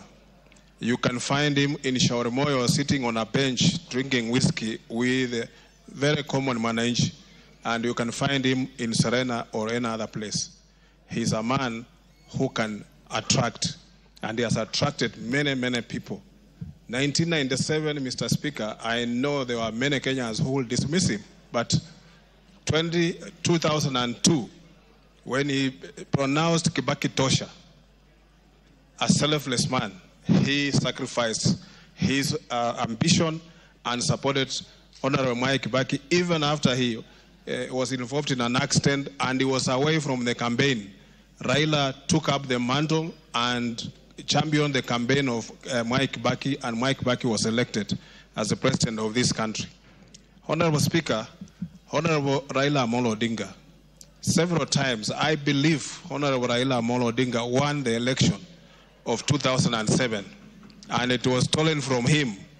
But Mr. Speaker, he sacrificed his ambition, stepped back, and worked with Honorable Mwai Kibaki. 2013, same thing, 2017, 2022. Honorable Raila Amolo Odinga has put this nation before anything else. And that is the man, Mr. Speaker. I know there's nobody who can sacrifice such opportunities. Even the people he was sitting with, Mr. Speaker, many of them could not believe in what he was saying. He makes very difficult decisions and sometimes very unpopular. And when he made the decision now to work with President Ruto, everybody dismissed him and said he is greedy, he is what. But Mr. Speaker, look what he did. He realized the country was going the wrong way and he wanted to get Kenya back on the road.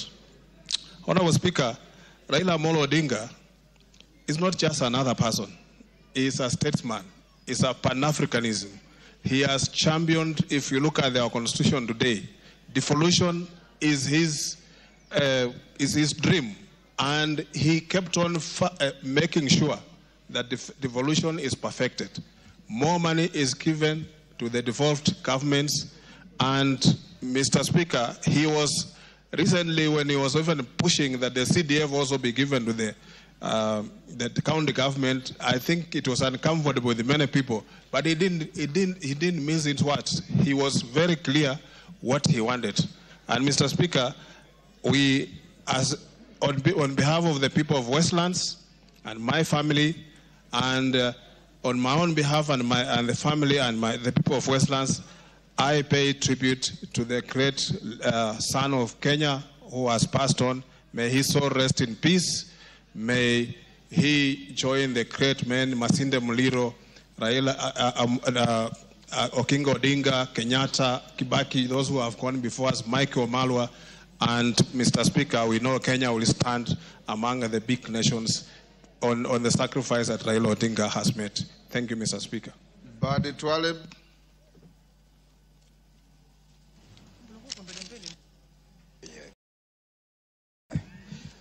Asante sana mheshimiwa nipatia fursa hii pia ili na mimi kuweza kutuma rambirambi kwa kifo cha mheshimiwa Raila Amolo Odinga. Mheshimiwa Spika, kwa niaba yangu, kwa niaba ya familia yangu na kwa niaba ya watu wangu wa Jomvu, twatoa rambirambi sote kwa familia ya mheshimiwa Raila Amolo Odinga. Mheshimiwa Spika, mimi nilifahamu mheshimiwa Raila Amolo Odinga mwaka 2007 nilipochaguliwa kuwa diwani wa Jomvu Kuu Ward katika chama cha ODM, na niliweza kuintroduce kwa mheshimiwa Raila Amolo Odinga na mbunge wangu mheshimiwa Ramadhan Seif Kajembe. Leo mheshimiwa Spika, nachukua fursa hii kusema kuwa tumeondokewa na mgogo wa kisiasa, tumeondokewa na baba, tumeondokewa na mtu ambaye alijitolea katika kuhudumikia serikali hii ya Kenya. Mheshimiwa Spika, nachukua fursa hii ya kumwomboleza mheshimiwa Raila, pia vile vile kuomboleza vijana wangu watatu waliokufa kwa maji kwa bahari juzi, Caleb Otieno miaka 21, Stephen Karembo 23 na Thomas Wanyongi ambaye ni miaka 24. Hawa walikufa maji juzi. Kwa hivyo Mheshimiwa Spika, naweza kusema mwezi huu wa 10 ni mwezi mgumu sana kwangu, kwa maana baada ya kupoteza hawa watu watatu, jana ghafla tupata mheshimiwa Raila Amolo Odinga ameweza kutuacha.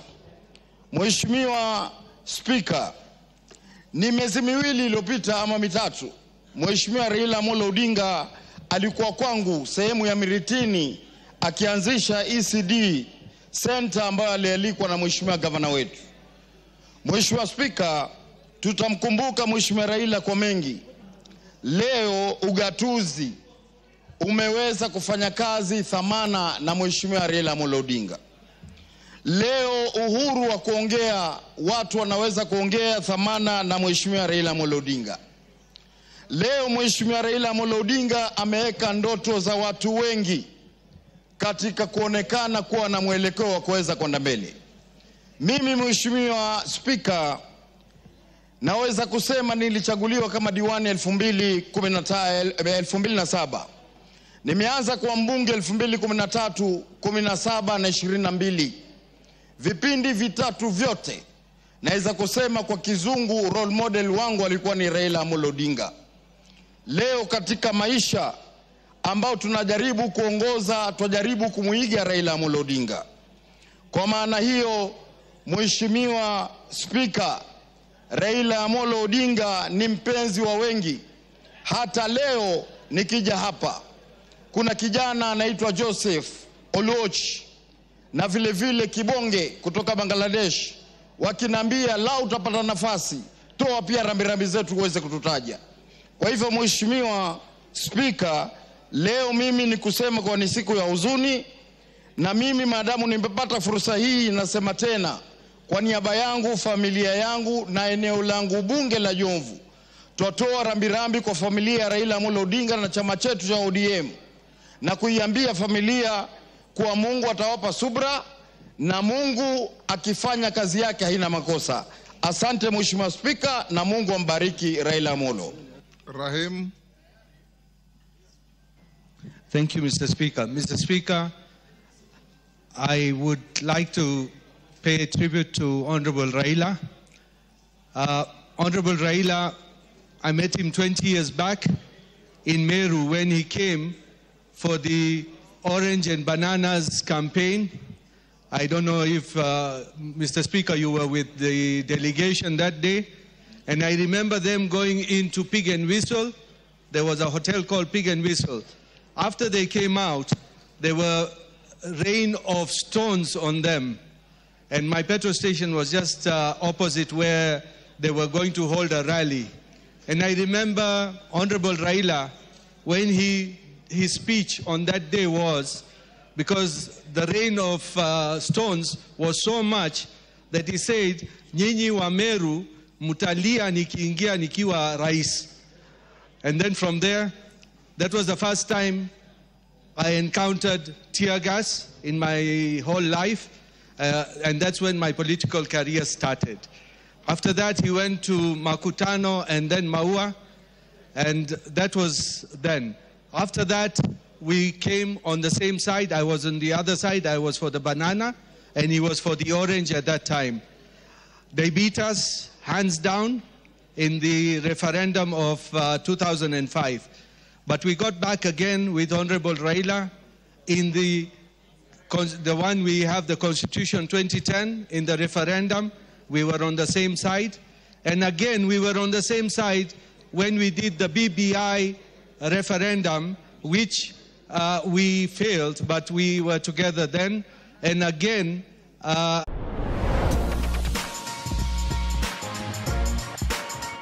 with so many countries represented here, walk proudly with the passport of your creed and your words. Enjoy your time, have fun, make friends, and don't hesitate to say hi when we cross paths. Join the parties, they're very fun, the clubs, and the celebrations. Embrace your diversity and be yourself. We are cheering you on.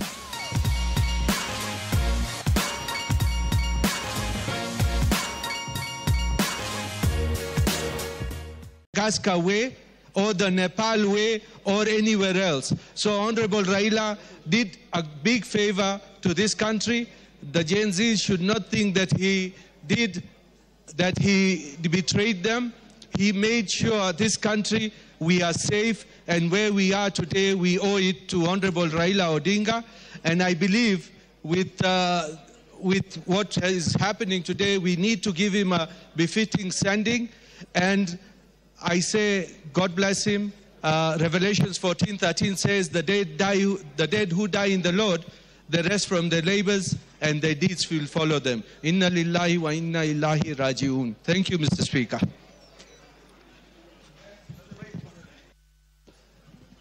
Members, and I request members avoid coming to me, stacking pressure. I don't want pressure from members. I'll follow the list that is here. The way the speaker was doing is what I'll do, please. I request members to avoid approaching the speaker's chair, please. I always do that, you know that, and it's what I'm going to do now. So if you come here, probably you'll even make your chances to go further. So let's just follow the way it is. The next in the list here now is the Honorable Ndikiri Mugambi. Very good, that's the correct. Thank you, Mr. Speaker, for that observation.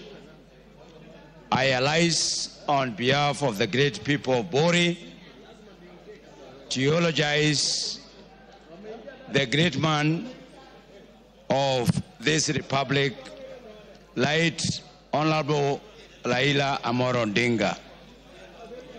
Mr. Speaker, I met Honorable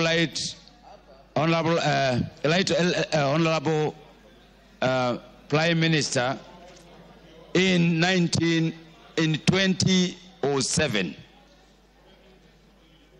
Mr. Speaker, through his brother, Dr. Bulu, who is a very close friend to me, when I was a chief guest at DB Primary School in Bondo.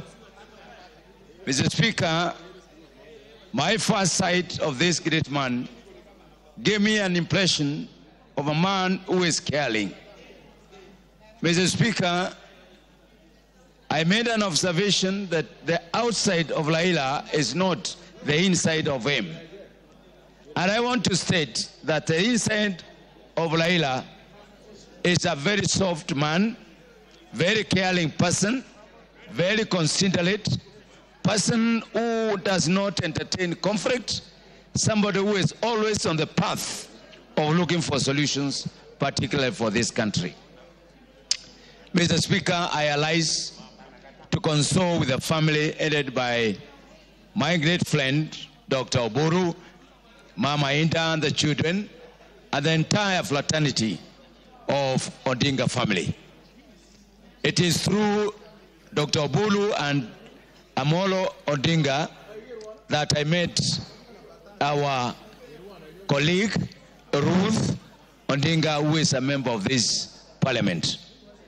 Mr. Speaker, in as much as we say anything, this man has died without being given an opportunity by Kenyans to serve this nation at the greatest level as a president. But what he has done and what he has stood for is something that we, all of us, need to emulate. We mourn this man who soul has already departed, but his legacy will remain forever.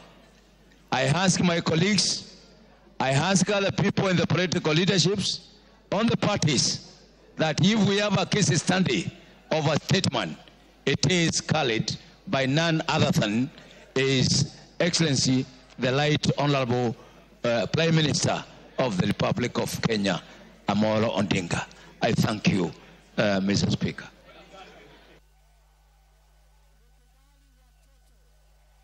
Member for Bondo.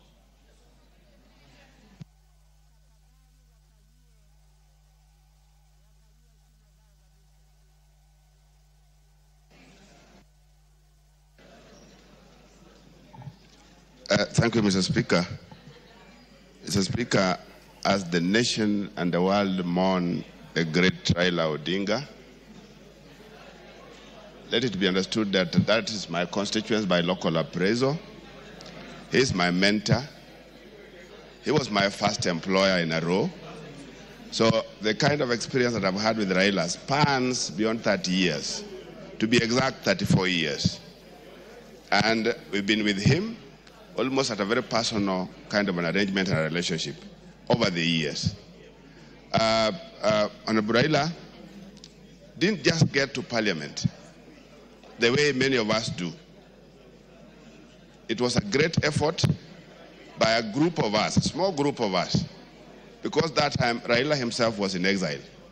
Raila didn't campaign, he was not in the country, and if at all there's any other person who has ever gotten into this parliament, minus campaigning, is Raila Amolo Odinga. He did that by virtue of the work that we are doing. I'm the one who went out meeting the small groups with Ida, with Joe Aguirre, a small group headed by Okiri Pacho as the chair, Shem Akuba, William Okelo, and we're not more than 10. We did that, and Raila got into parliament in 1992 without stepping in the constituency in the name of doing a rally. Fortunately, he didn't know many of the people. He didn't know even where the polling stations were. So that was our effort. Come 1995, when there were issues in Fort Kenya, Raila crossed and actually crossed the floor because he left his party and took another party called NDP. NDP, because of that, had to go for a by-election. So what I did, or what the small group of us did in 1992, we remember it because now Raila could not move to the constituency the way he had wanted, because me at that time had left back to the university for my master's. And he had to come to literally look for us. And that's when Raila got back to parliament in the by-election of 1995. One or two things that I'm too sure that maybe members may not be knowing of Raila. A lot of the things that Raila did a lot of actions and decisions that Raila implemented, many of them he was not the planner. Many of them he was not initiating. But he had an exceptional courage once convinced. The honorable members, anytime. Order. This is a very solemn moment.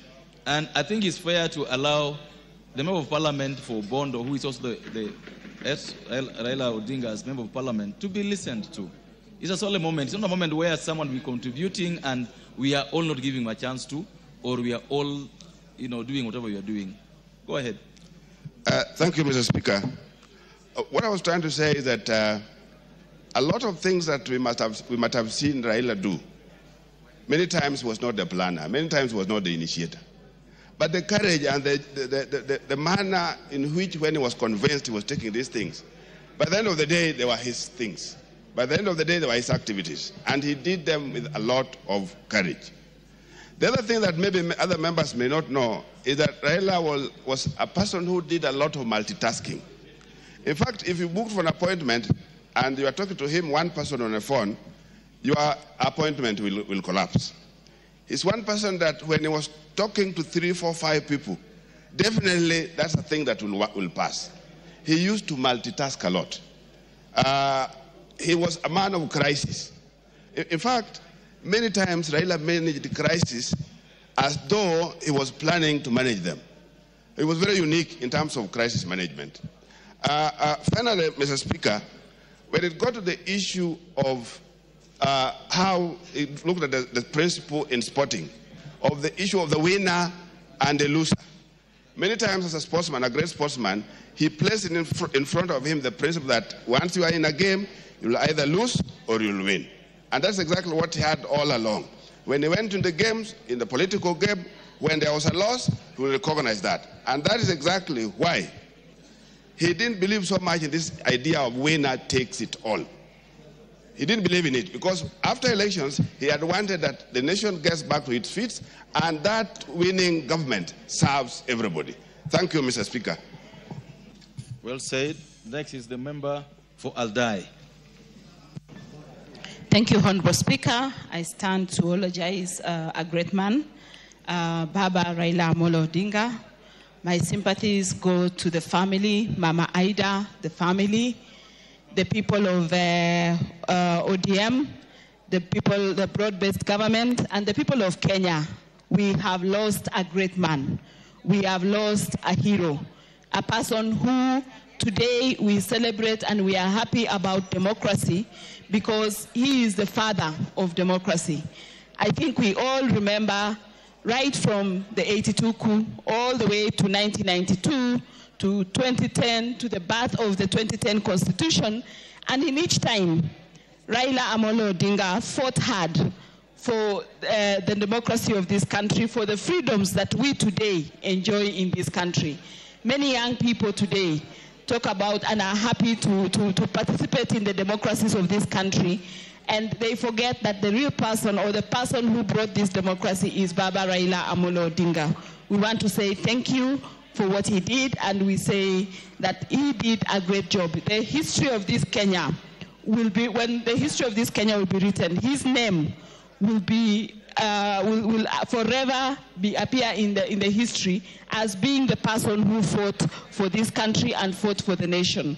I want to say that the people of Aldai constituency say pole to the family, and we as we mourn the death of Baba Raila Amolo Odinga, and we want to say may his soul rest in eternal peace. Goodbye, Baba. Thank you. Thank you. So that you know, the next people, the only one to speak are going to be the following, as per the board. Next is the member for Nambale, followed by the member for Dagoretti South, then the member for Butula. Those three in that order. Member for Nambale. Yeah, thank you, Mr. Speaker, for giving me the opportunity to speak, pay my tribute to Baba Raila Amolo Odinga. Mr. Speaker, as it has been said, Raila is a true father of democracy in this nation. Many people have said that indeed, sometimes in the year 1994, when Raila disagreed with the ideologies of Ford Kenya, he formed his party NDP and did the right thing, which was to surrender his seat and go back for a by-election. Mr. Speaker, this is a decision very few politicians, and actually is the only one since that time that has made this particular decision, so that you obey the institutions and the democratic space that is placed in our nation. Mr. Speaker, as many will remember, Raila has been a tower of politics in this nation. Whenever things are not moving right, Raila will always abandon his position and go for the position that suits the interest of the greater nation. Mr. Speaker, coming from Busia County, Raila was indeed a true father of our great county of Busia. Anytime we met, he had fond memories of how he would wish development reach Busia County. And he will mention to you things that he feels that are supposed to be done and carried out so that the great people of Busia can benefit from the leadership of the government. Mr. Speaker, it has also been said that he was indeed a beacon of courage. We know that very few leaders in this nation will speak their mind the way the Right Honorable Raila Amolo Odinga used to. He will always say the right thing, whether he's attacking the government or even to his fellow opposition leaders. So, Mr. Speaker, as a nation, we have lost, and on behalf of the people of Nambale and the great people of our nation, I lay my condolence to the family of the Right Honorable Raila Amolo Odinga. Thank you. Thank you. Member for the South. I thank you, Mr. Speaker. And Mr. Speaker, how do you even start to eulogize a man of the stature of the Right Honorable Engineer Dr. Raila Amolo Odinga? A man who, he himself, was a force of nature. A man who moved the crowds with a charisma unimaginable. A man who dedicated his entire life to his country. A patriot who you can place many charges on, but can never place the charge of unpatriotism on the man. Mr. Speaker, this man that we eulogize today must be known as the father of opposition in this country, taking over from his dad, who was his blood father, who is also known as the Doyen of opposition. Mr. Speaker, I stand here on behalf of my family and the people of the Dagoretti South constituency to pass my condolences to the family of this great Kenyan, because the world has lost an icon. Africa has lost an enigma. Kenya has lost a leader. To me personally, Mr. Speaker, I have lost a political father. Mr. Speaker, I met the late former Prime Minister as a very young man when he used to be a youth leader within the Ajip House, campaigning for his father, Mr. Speaker, when the original Ford was formed. When Raila was a young man is when I met him. Later on, Mr. Speaker, I went on to be a youth leader in his party.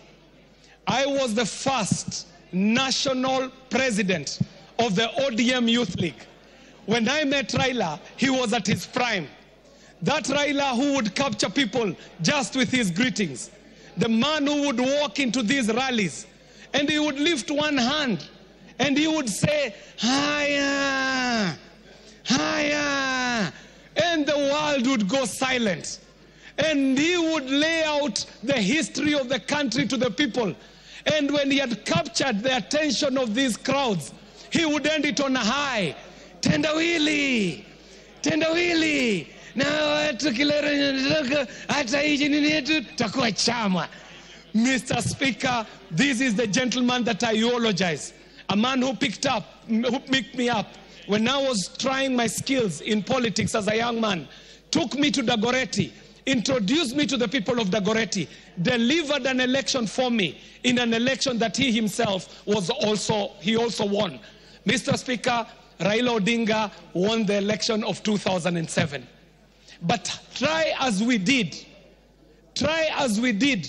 to swear him in, this gentleman told us that even as we are approaching the election of 2007, we will have to be cautious to ensure that we leave a country for the future. Mr. Speaker, I want to my colleague, the Honorable Ruth Odinga, our colleague in Senate, the youth leader, the Gen Z himself, Dr. Oburu Odinga, to the children, Rosemary, Winnie, Junior, and friend Fidel Odinga. Here we want to thank this family for sharing such a consummate patriot with Kenyans. When Kenya called him Baba, we meant it. But we know that he was the blood father of these children who had given up their father, committed him to the service of nation. And today we mourn a great Kenyan. And as I said, Mr. Speaker, the world mourns a great icon. Kenya will be mourning an enigma, and so will Africa. But for me, Mr. Speaker, I want to eulogize a great patriot who also happened to be my political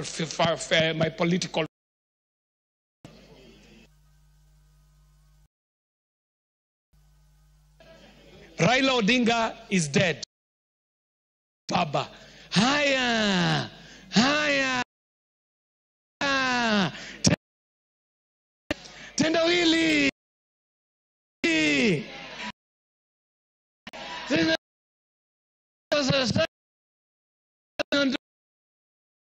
Baba.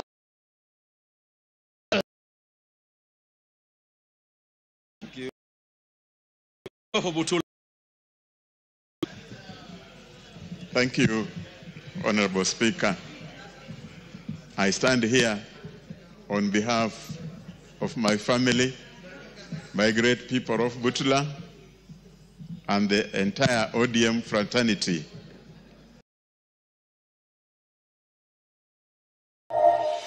You want to expand your car purchasing options?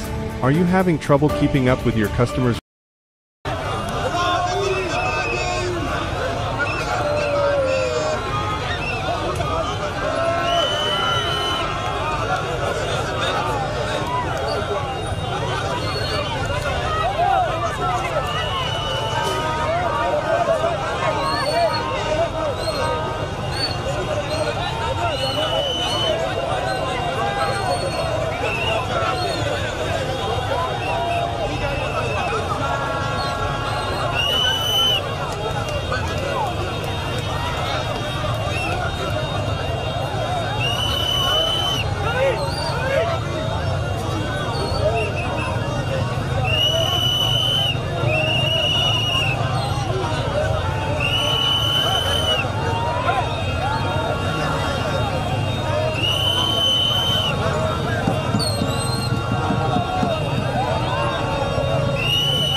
In today's digital economy, businesses depend on uninterrupted connectivity. But what if your business lost access to the IP addresses it relies on? Without ownership, organizations may face unexpected challenges, including reallocation, increased costs, or changes in policy that could impact business operations. At Number Resource Society, we help businesses navigate these challenges by providing education, advocacy, and resources that help them secure their IP assets for the future. Don't leave your digital future to chance. Join NRS today and take steps to protect your business.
Got a great business idea? Give it a domain name from GoDaddy. Every order comes with our effortless AI experience. GoDaddy Aero. Unlock your online potential today with GoDaddy.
When chaos hits, most leaders freeze.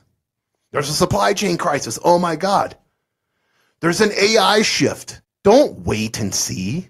Don't assess. And don't give it to a board to decide. Because guess what happens? When you don't make a decision, your team's winging it. And they're lost. They have no direction where to go. I did this once. I stalled on a crisis for weeks on end. And my team took matters in their own hands. And it felt horrible because I just felt like a passenger.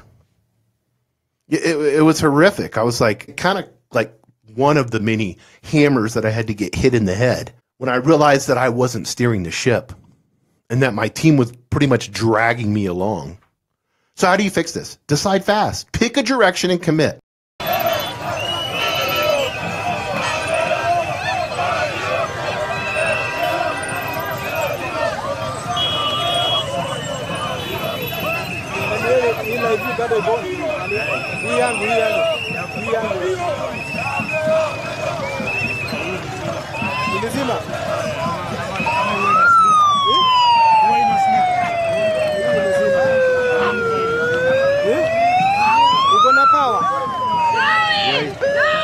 Kuna kibo.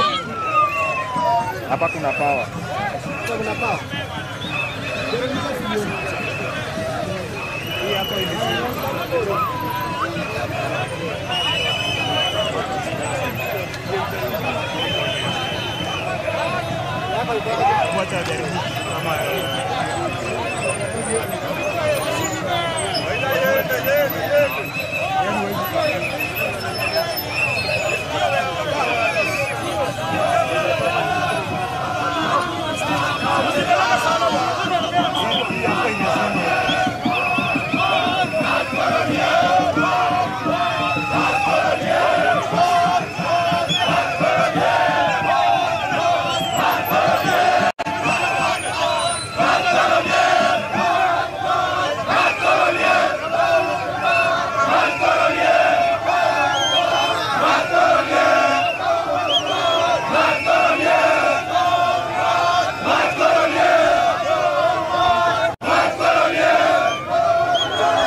You're sinking.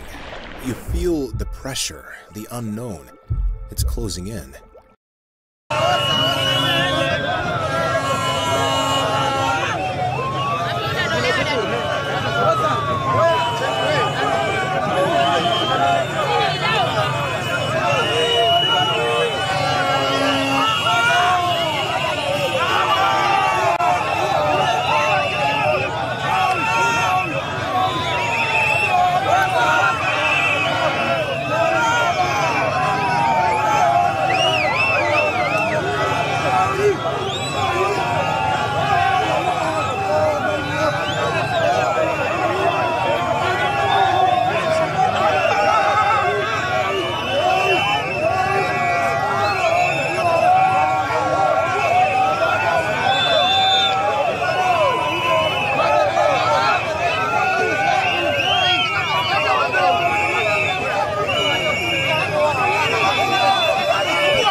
Marty's Original Bag is back, now with even more full-size sandwiches to choose from. The new spicy chicken sandwich,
The internet connects us all, but the foundation of your online presence, your IP address, may not be under your control.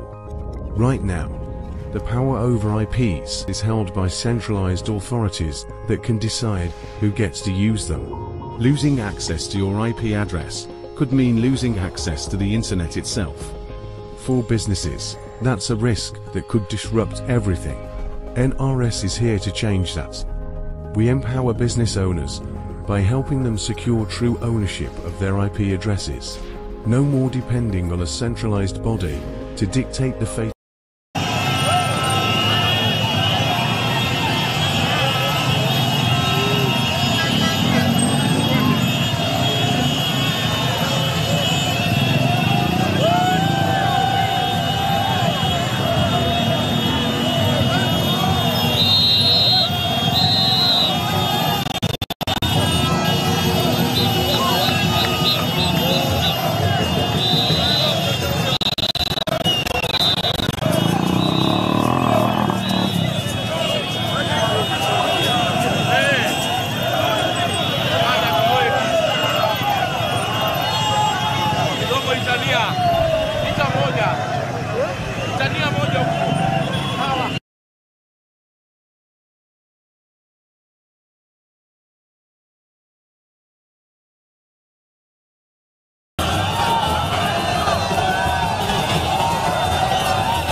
The global AI market is projected to reach $1,770 billion by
Tumia mitandao ya kijamii kwa fursa.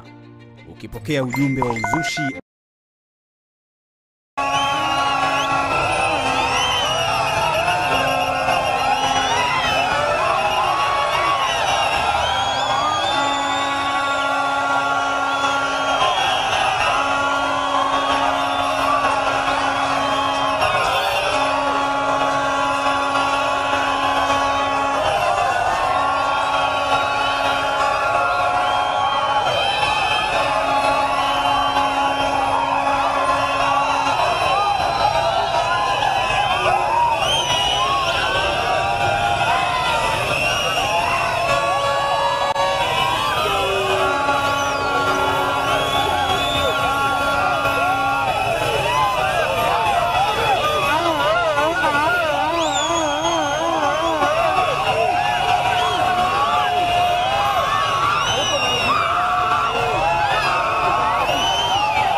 Passionate about sports? Football, basketball, Formula One, tennis.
Ni jukumu letu sote kuhakikisha biashara zetu za utalii na urithi wetu wa asili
Right now, when you download the Hardee's app and join My Rewards, say good morning to 20% off any breakfast.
다들 러닝 좋다 하는데 내가 그걸 모를까?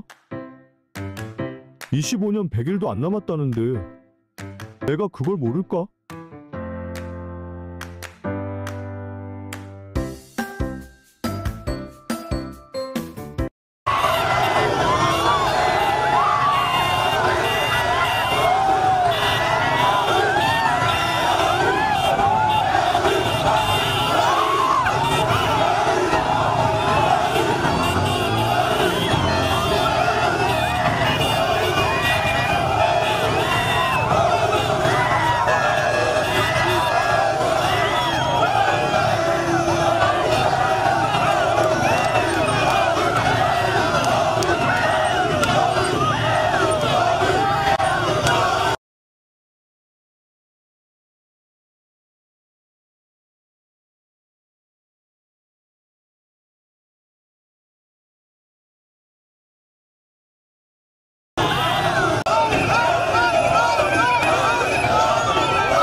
Tumia mitandao ya kijamii kwa fursa. Ukipokea ujumbe wa uzushi au upotoshaji, usiusambaze. Futa, delete kabisa. Ukipokea ujumbe wenye chuki au udhalilishaji, usiusambaze. Futa, delete kabisa. Ukipokea picha mnato au jongefu zilizobadilishwa au kutengenezwa na akili unde kwa lengo la upotoshaji, usisambaze. Futa, delete kabisa. Ukipokea maudhui yenye utata au uchochezi, usisambaze. Futa, delete kabisa. Tumia mawasiliano kujiletea maendeleo. Mawasiliano ni fursa. Ujumbe huu umeletwa kwenu na Mamlaka ya Mawasiliano Tanzania, TCRA.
sinking.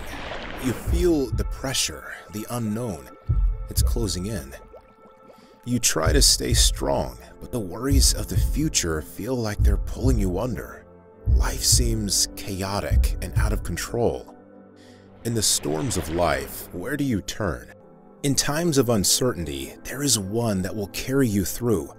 He is an anchor of hope and peace. That anchor is Jesus, God's Son, who died on the cross for you. He took our burdens upon himself, then rose from the dead to offer eternal life to anyone who asks for forgiveness and trusts in him. When things feel unstable, you don't have to drift through the unknown alone. Let Jesus be the anchor that holds you steady. Click to connect with an online volunteer to learn more about starting a relationship with Jesus. Tired of scam websites? Not anymore.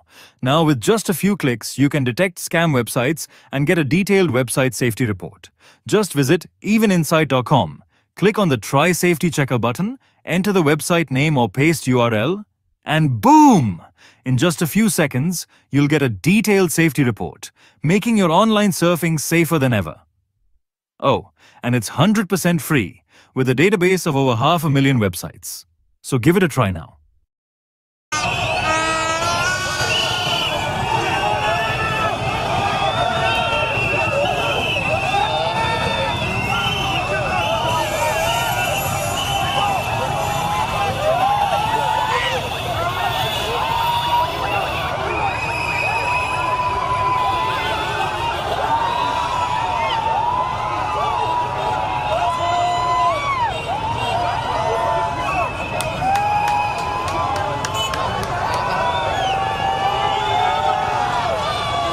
Ile ndege imefanya mambo.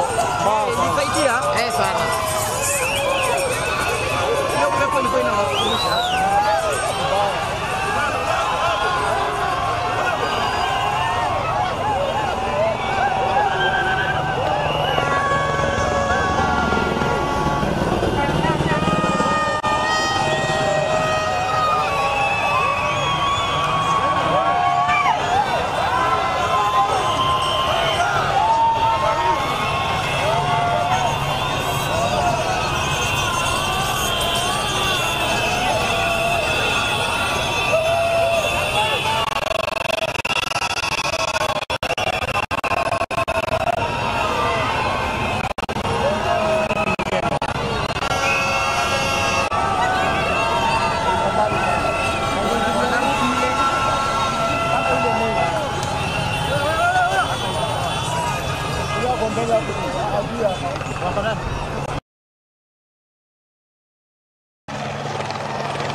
Our special coverage continues here on Citizen Television, and the pictures you are seeing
I'm not a design student.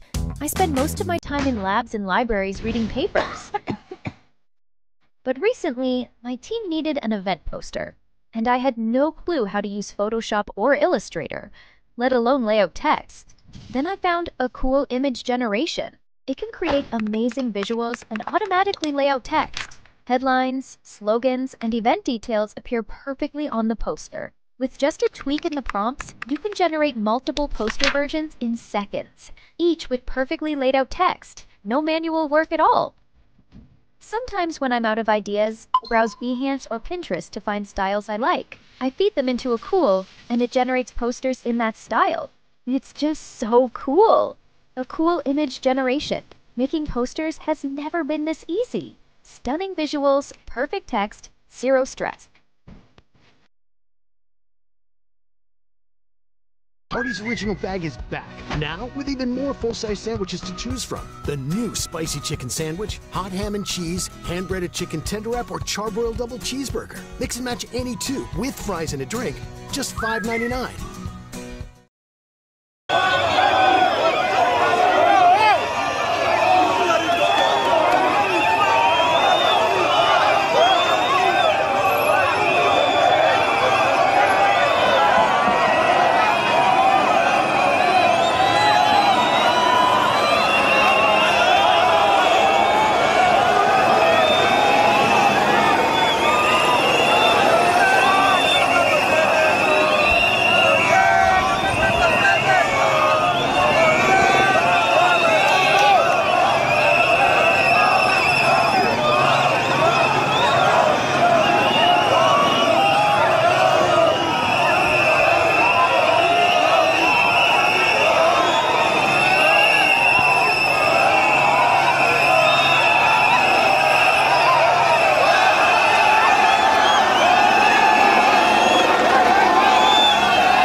Wewe ndio hapa gate.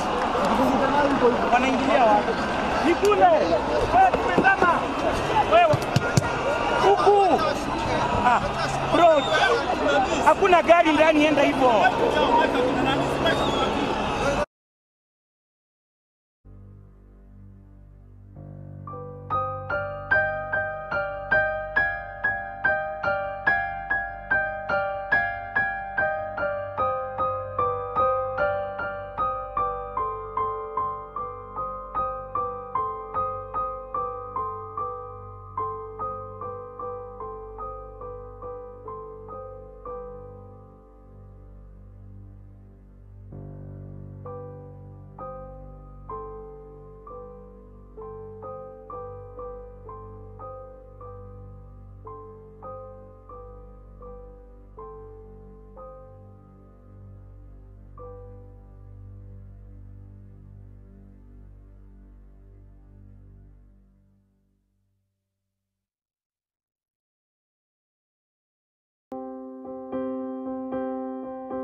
Kwanza.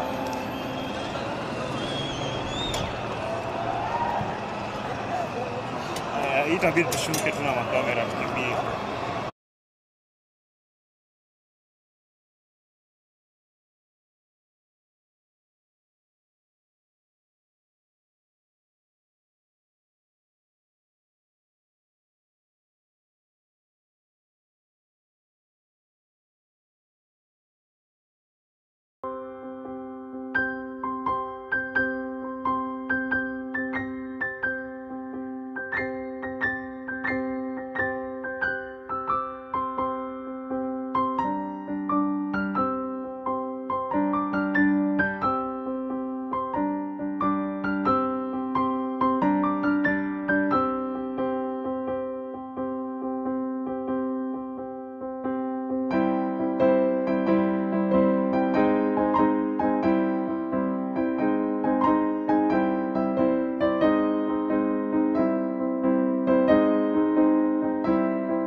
Nini yako?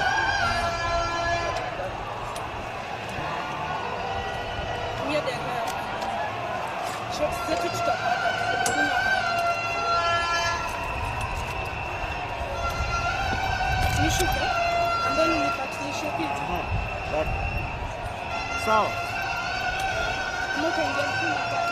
Acha niingie tena. Na jamani hitaji. Unaweza nisaidia umpatilie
Historic by all means, and commentators arguing that Odinga won the 2007 elections, and of course the ugly spectre which had engulfed the country in the aftermath of that. Let's cross over to the Kasarani Stadium and listen in.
다들 러닝 좋다 하는데 내가 그걸 모를까?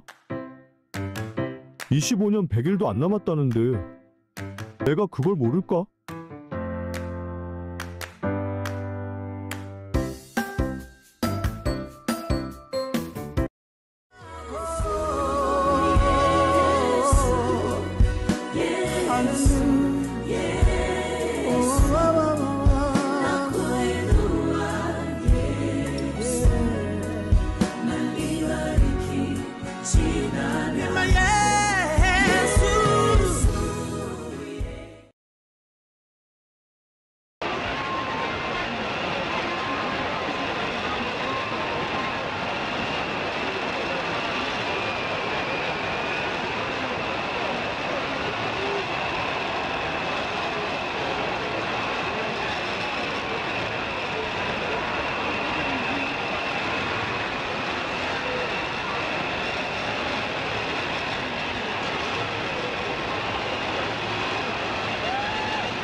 Tumia mitandao ya kijamii kwa fursa. Ukipokea ujumbe wa uzushi au upotoshaji, usiusambaze. Futa, delete kabisa. Ukipokea ujumbe wenye chuki au udhalilishaji, usiusambaze. Futa, delete kabisa. Ukipokea picha mnato au jongefu zilizobadilishwa au kutengenezwa na akili unde kwa lengo la upotoshaji, usisambaze. Futa, delete kabisa. Ukipokea maudhui yenye utata au uchochezi, usisambaze. Futa, delete kabisa. Tumia mawasiliano kujiletea maendeleo. Mawasiliano ni fursa. Ujumbe huu umeletwa kwenu na Mamlaka ya Mawasiliano Tanzania, TCRA. Right now, when you download the Hardee's app and join My Rewards, say good morning to 20% off any breakfast order of $10 or more. Wake up to the fluffy omelet biscuit or a home-style loaded burrito and save. That's goodness in Hardee's country.